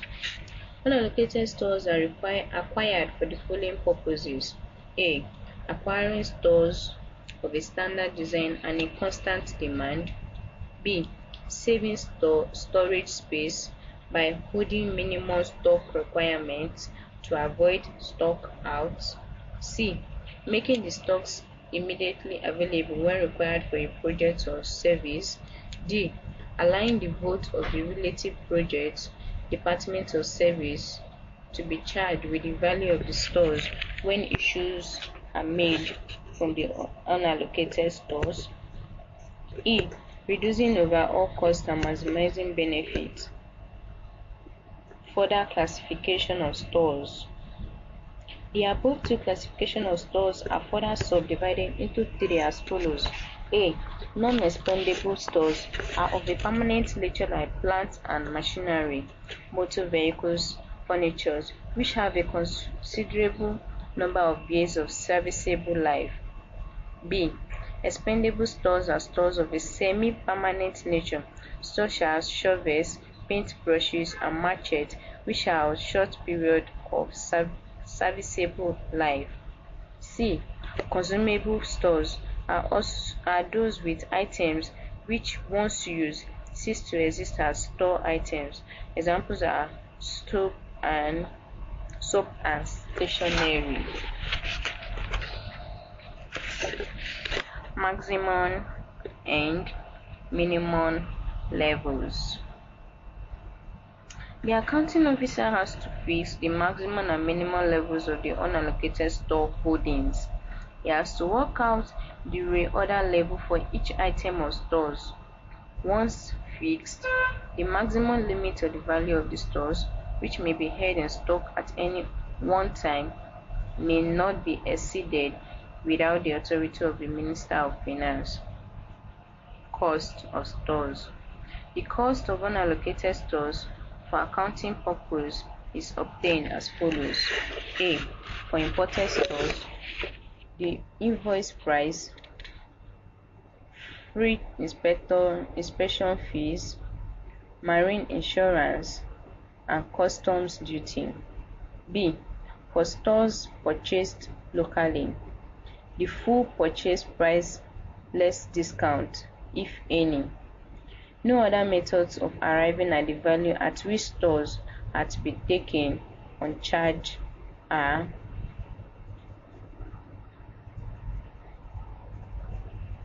1. Fixed price method. The arithmetic mean of the value of the item in stock and the known unestimated price of the stores is taken, and an approximate unit price is picked. The hypothetical unit price will remain as a fixed valuation price until there is a variation in the cost of a replacement. Last known price method. The articles may be taken on charge at the last known price when the details of the full landed cost are not immediately available. Stores accounting. Stores account as store ledger postings generated from store received vouchers. As for unallocated stores, the vouchers and ledgers record quantities and values. Storekeepers keep tally or bin cards only. They have no business with the store ledgers. A separate ledger has to be opened for each store item. Records of articles of the same group should be kept in one ledger, and items arranged in alphabetical order. Store ledger items should be clearly indexed and properly kept. Receipts into and issues out of stores should be posted daily or at the earliest practicable time. Unserviceable and obsolete stores should be posted in separate ledgers. Minimum records should be maintained by each ministry or extra-ministerial department, and other arms of government must include: A. Purchases journal or stores cost book. B. Issues journal or stores issues summary. C. Stores ledger, which must include an account for each category of store and a separate account for 1. Shortfalls and excesses, that is, or price adjustments. 2. Claims. Use of shortfalls and excesses account or price adjustment account. A. To accommodate the differences between the total cost and the fixed prices of issues. B. To accommodate the value of stores found surplus. C. To accommodate the value of minor discrepancies of stores and of goods short landed or damaged when written off. D. To accommodate the value of unserviceable stores written off the store ledger. E. To accommodate increase or decrease in the valuation of stores or stocks on a change of fixed price. We have shortfall and excesses account. Then we have claims account with examples.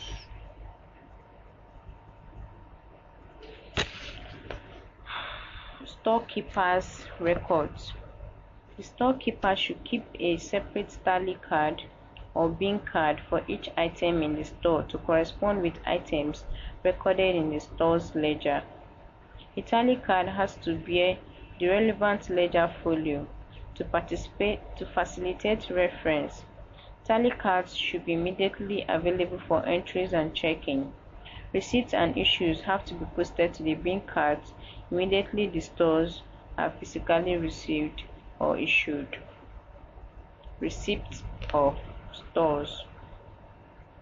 The sources of store items are from the following: A. Acquisition through local purchase orders. B. Transfers from other stores. C. Converted or manufactured goods. D. Acquisition through letters of awards. E. Returned stores. F. Excess taken on charge. G. Other avenues. There must be efficient internal check in the ordering, collection of deliveries, and payment procedures. Payments for stores. The storekeeper has to certify that stores have been received and taken on charge in the appropriate ledger. A payment voucher has to be supported with a copy of the purchase order, invoice, and a copy of store's receipt voucher issued by the storekeeper. Expendable and consumable stores obtained in small quantities for immediate use, that is, not for stock, e.g., soap, brooms, and uniforms, should be taken on charge. The certificate should be inserted in the payment voucher to the effect that the stores were required for immediate use and not taken on charge. For some types of consumable stores, records of consumption may be necessary for purchase of control and to guide against misappropriation. For example, log books record the issues of liquid fuel for vehicles and the mileage covered. Transfer of stores. Stores may be transferred from one warehouse to another. There should be appropriate vouchers to ensure postings into the ledger. A store's transfer paper is raised by the requisitioning store in duplicate, the original of which is forwarded to the issuing store. A store's issue voucher in duplicate, one copy of which will be receipted and returned, accompanies the stores transferred. The second copy serves as a receipt voucher and is numbered and filed away. Issues of stores.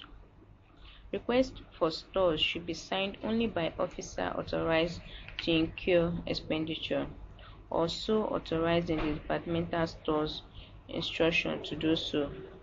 The officer has to ensure that funds are available.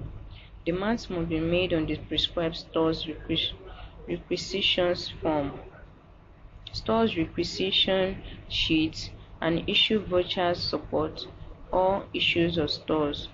The requisitions are made in the prescribed forms in ink or indelible pencils. Stores issue vouchers are always prepared in duplicate. After issue, the storekeeper will post a tally card at the actual time of issue. Receipts of stores. The sources of store items are from the following: A. Acquisitions through local purchase orders. B. Transfers from other stores. C. Converted or manufactured goods. D. Acquisition through letters of awards. E. Returned stores. F. Excess taken on charge. G. Other revenues. There must be efficient internal check in the ordering, collection of deliveries, and payment procedures. Payments for stores. The storekeepers have to certify that stores have been received and taken on charge in the appropriate ledger. A payment voucher has to be supported with a copy of the purchase order, invoice, and a copy of store's receipt voucher issued by the storekeeper.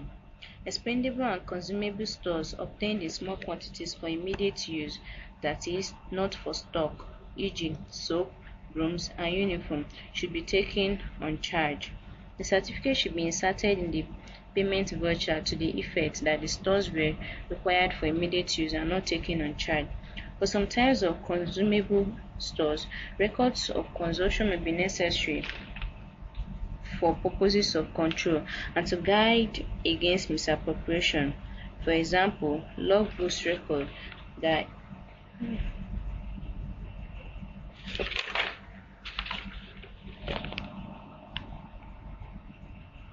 the issues of liquid fuel for vehicles and the mileage covered. Transfer of stores. Stores may be transferred from one warehouse to another. There should be appropriate vouchers to ensure postings into the ledger. A store's transfer paper is raised by the requisitioning store in duplicate, the original of which is forwarded to the issuing store. A store issue voucher in duplicate, one copy of which will be received and returned, accompanies the store transferred. The second copy serves as a received voucher and is numbered and filed away. Issues of stores. Requests for stores should be signed only by the officer authorized to incur expenditure or so authorized in the departmental store's instruction, and to do so, the officer has to ensure that funds are available. Demands must be made on the prescribed store's requisition forms.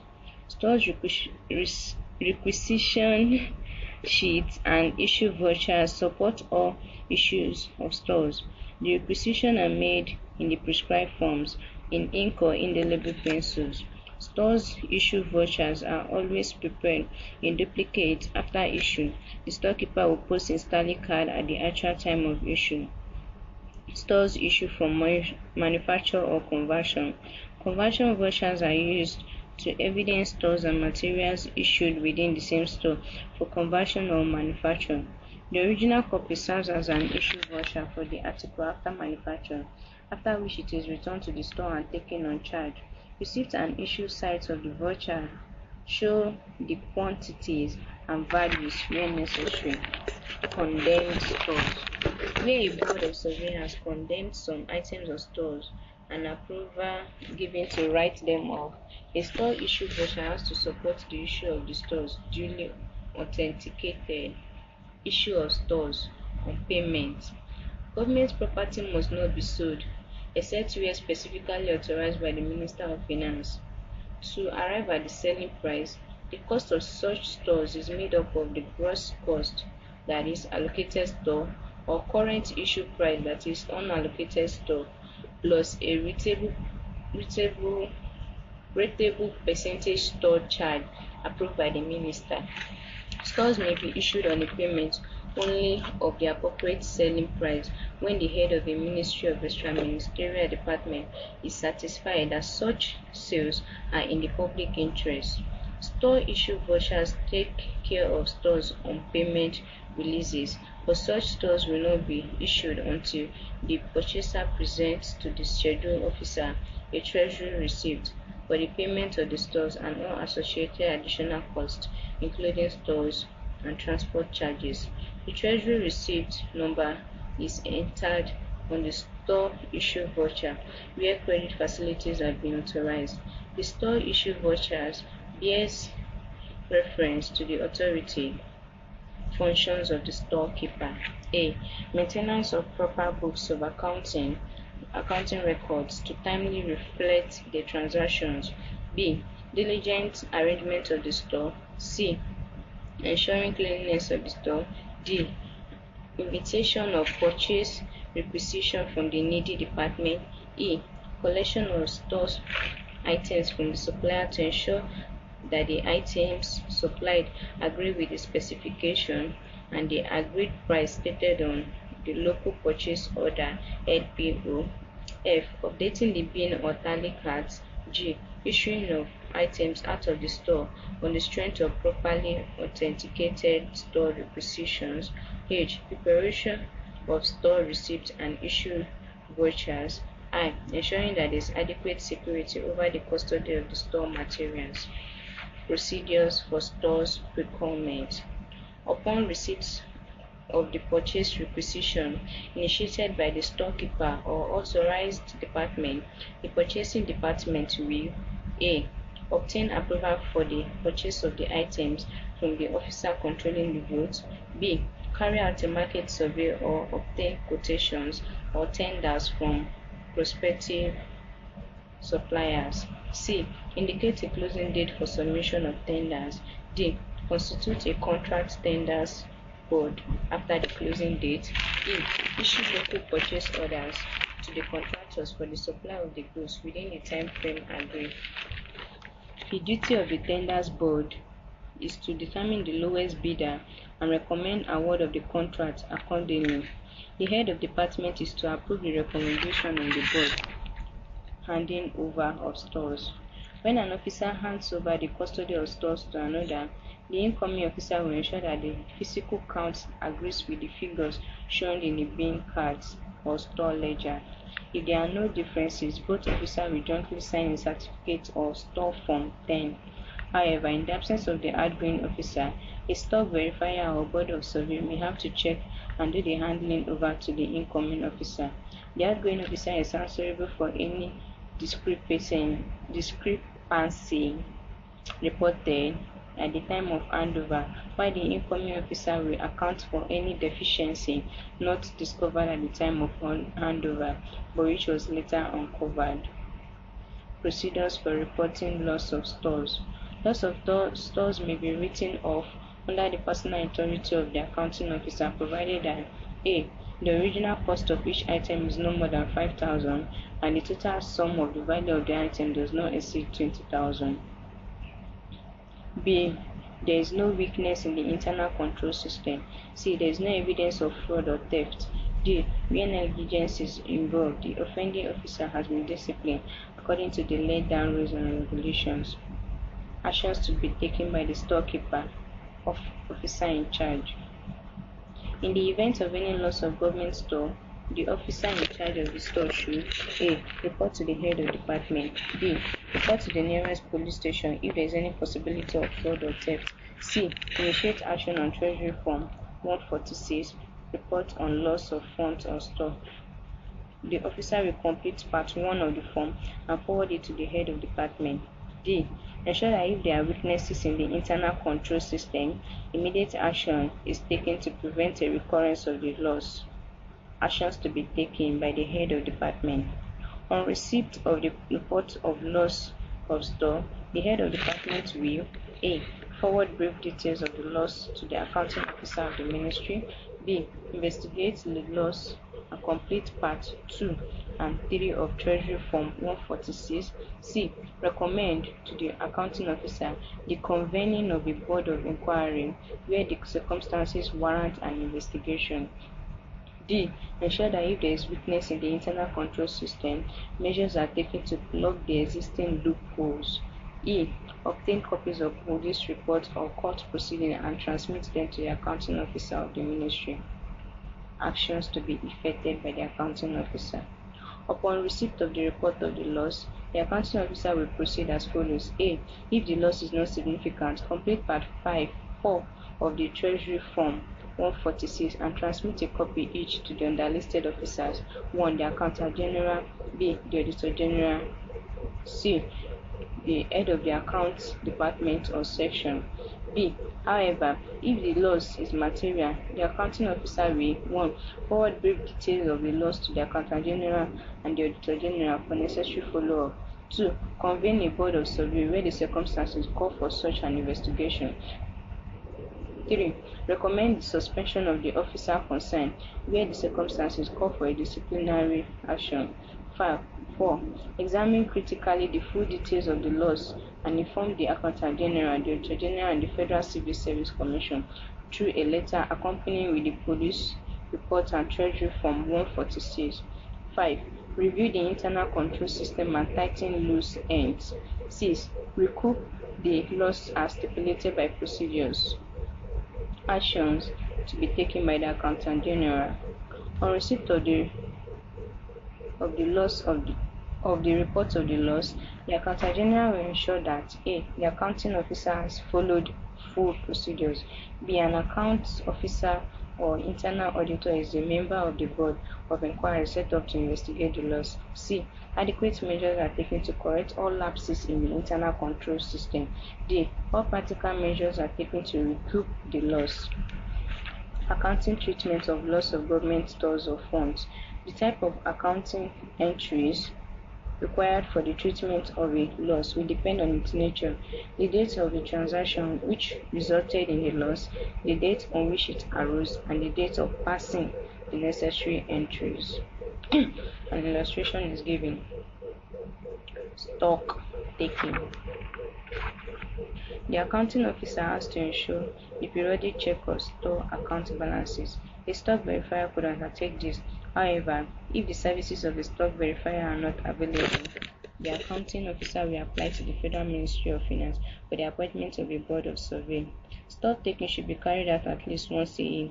A board of survey is required to inspect a minimum of 40% of stock categories, but if a serious discrepancy is found or suspected, a 100% inspection should be made.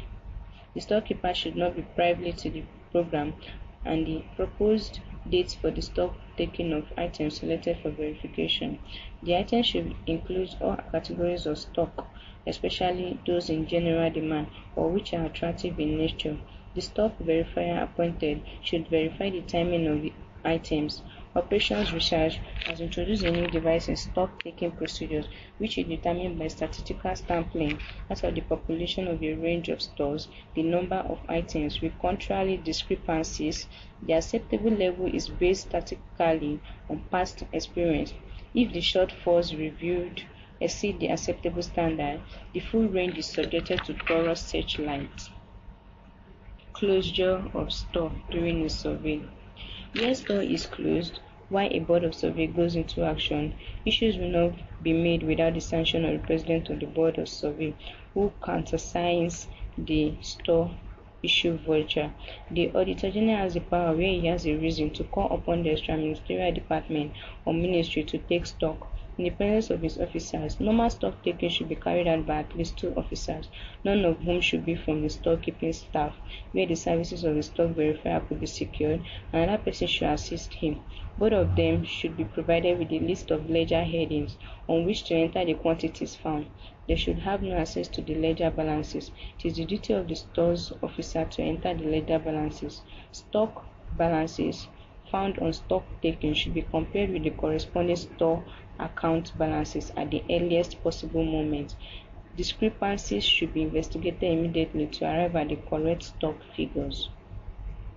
Procedures for store survey or stock taking. The procedures are: A. Instruct the storekeeper to update entries in the bin cards for all receipts and issues of materials up to a point of closure of the store.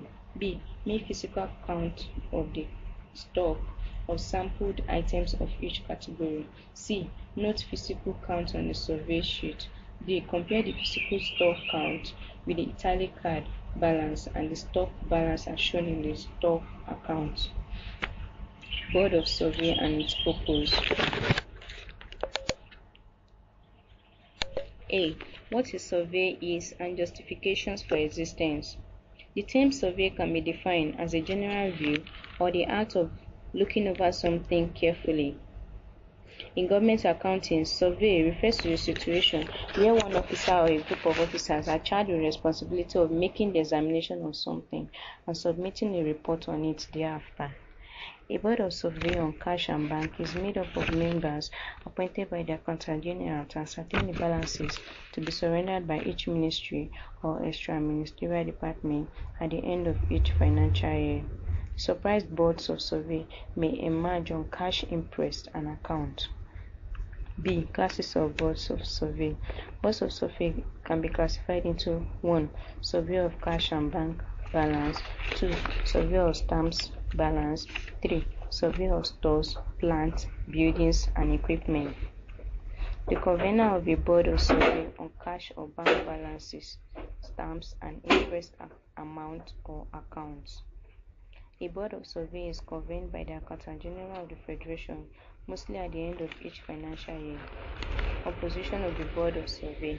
A board shall consist of 3 officers, including the president and not less than 2 members. The president of each board should hold a post in grade level 8 or higher. Other members of the board should not be below grade level 6. Where it is not possible, one member of the board may be appointed, but reasons for this have to be clearly stated on the survey report. Procedural activities for the conduct of surveys.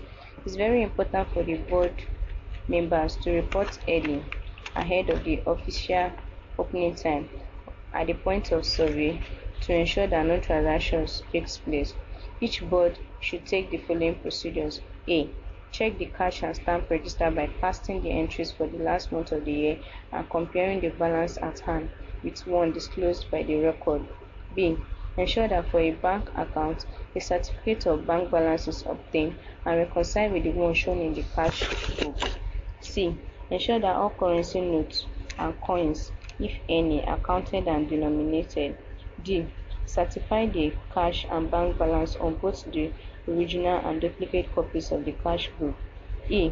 Bring any surplus disclosed to account in the cash book as a credit to revenue head. Any shortage must be made good. A serious shortage should be reported to the Accountant General. F. On completion of the survey, a report is rendered in triplicate on Treasury Form 42 and the certificate signed by all members of the board. Copies of the report are transmitted to the Auditor General and Accountant General. Contents of survey report. The reports of the Board of Survey on cash and stamps are usually embodied in Treasury Form 42. The report of survey on unserviceable stores, land, and buildings or equipment is embodied in Treasury Form 147. Board of Inquiry. Definitions. A board can be defined as a group of one or more persons set up for a specific purpose. The word inquiries means a question, and investigation, as to make inquiries about something, to hold an official inquiry. These two separate definitions put together, therefore, suggest a situation in which one or more persons are constituted into a board to conduct an investigation. Circumstances which warrant setting up a board of inquiry. In a public service, an inquiry may be set up to investigate the circumstances leading to abnormalities such as the loss of funds or stores. In considering whether a board of inquiry should be held, evaluation is always given to the second point. A. If fraud could have taken place. B. If the loss is significant. C. If the fraud or loss has taken place through a syndicate. D. If the responsibility of officers is not well spelled out. E. If the loss took place systematically over time. The Board of Inquiry should invariably be invited in the cases enumerated above. When is a Board of Inquiry not necessary? Board of Inquiry may be necessary in the following developments. A. If the loss involves small amount of money. B. If it is peculiar and one-off item. C. If the officer responsible can be located and identified. Terms of reference. Whenever a Board of Inquiry is set up, the agency which constitutes it should stipulate the relevant terms on which the board is to draw searchlight. This act is referred to as drawing terms of reference, copies of which are to be made available to the permanent secretary of the ministry concerned or the head of the extra ministerial department, as the case may be. The Accountant General, Federal Ministry of Finance, Secretary, Federal Civil Service Commission, and the Auditor General for the Federation. The Convener of the Board of Inquiry. Whenever a loss of fund occurs, the head of the division where the officer concerned is serving will A. Transmit brief information of the case to his permanent secretary or head of extra ministerial department. B. Carry out an investigation into the whole incident at the earliest possible moment and complete parts 2 and 3 of Treasury Form 146 forwarding one copy to each of the following officers: 1. The Permanent Secretary of his Ministry. 2. The Accountant General of the Federation. 3. The Auditor General for the Federation. And 4. The Secretary, Federal Civil Service Commission. C. Evaluate whether or not a board of inquiry is necessary. If so, he will request the Secretary of the Permanent Board of Survey and Inquiry based in the Federal Minister of Finance to convene the board. Composition of the board. The board of inquiry shall be made up of 2 or more members. From experience, 3 members may constitute the board. The president shall not be less than a level 8 officer. Other members should not be lower than level 6 officers. Where there is only one person elected to serve as the board, the part of this case has to be furnished in its report. Procedure of board of inquiry. The board may meet at its earliest convenient time where the police personnel are involved. The final recommendations of the board will take into consideration the outcome of court proceeding or police investigation. Although it is difficult for the board to examine any person against whom a criminal charge is outstanding, it is imperative for the Accountant General of the Federation apprised with the information relating to the loss urgently so that any weakness in the accounting system may be plugged. Ideally, evidence admitted by the board should be recorded verbatim. Where impracticable, the evidence is summarized by the board in such a way as to effectively communicate the facts of the case. Contents of the board's report. The contents of the inquiry shall include the following: A. The statement on the exact amount of loss incurred. B. Expression of idea as to whether or not the accounting system was faulty and suggestions as to any remedy which may be instituted in the peculiar circumstance. C. Recommendations for improving the physical security measures to remove current inadequacy. D. Recommendations for the evaluation of the extent of negligence of the officers who are responsible for the loss. Remission of copies of the board's reports. The President of the Board of Inquiry is responsible for transmitting 5 copies of proceedings and reports. Where practicable, copies of supporting documents such as police reports and court proceedings have to be forwarded to each of the following: A. The Permanent Secretary of the Ministry or Head of Extra Ministerial Department. B. The Accountant General of the Federation. C. The Secretary, Federal Public Service Commission. And D. The Auditor General for the Federation. Action taken on the Board of Inquiry's report. On the receipt of the board's report, the Permanent Secretary or Head of Extra Ministerial Department concerned will collate all information and urgently submit his comments to the following persons: A. The Accountant General of the Federation. B. The Secretary, Federal Public Service Commission. And C. The Auditor General for the Federation. His comments have to include the pinning down of responsibility for the loss and the amount, if any, to be surcharged. Chapter review. This chapter discussed stores and store accounting with clear distinctions between allocated and unallocated stores. It also looked at expendable, non-expendable, and consumable stores. The chapter concluded by examining the responsibilities of the Board of Survey and Board of Inquiry.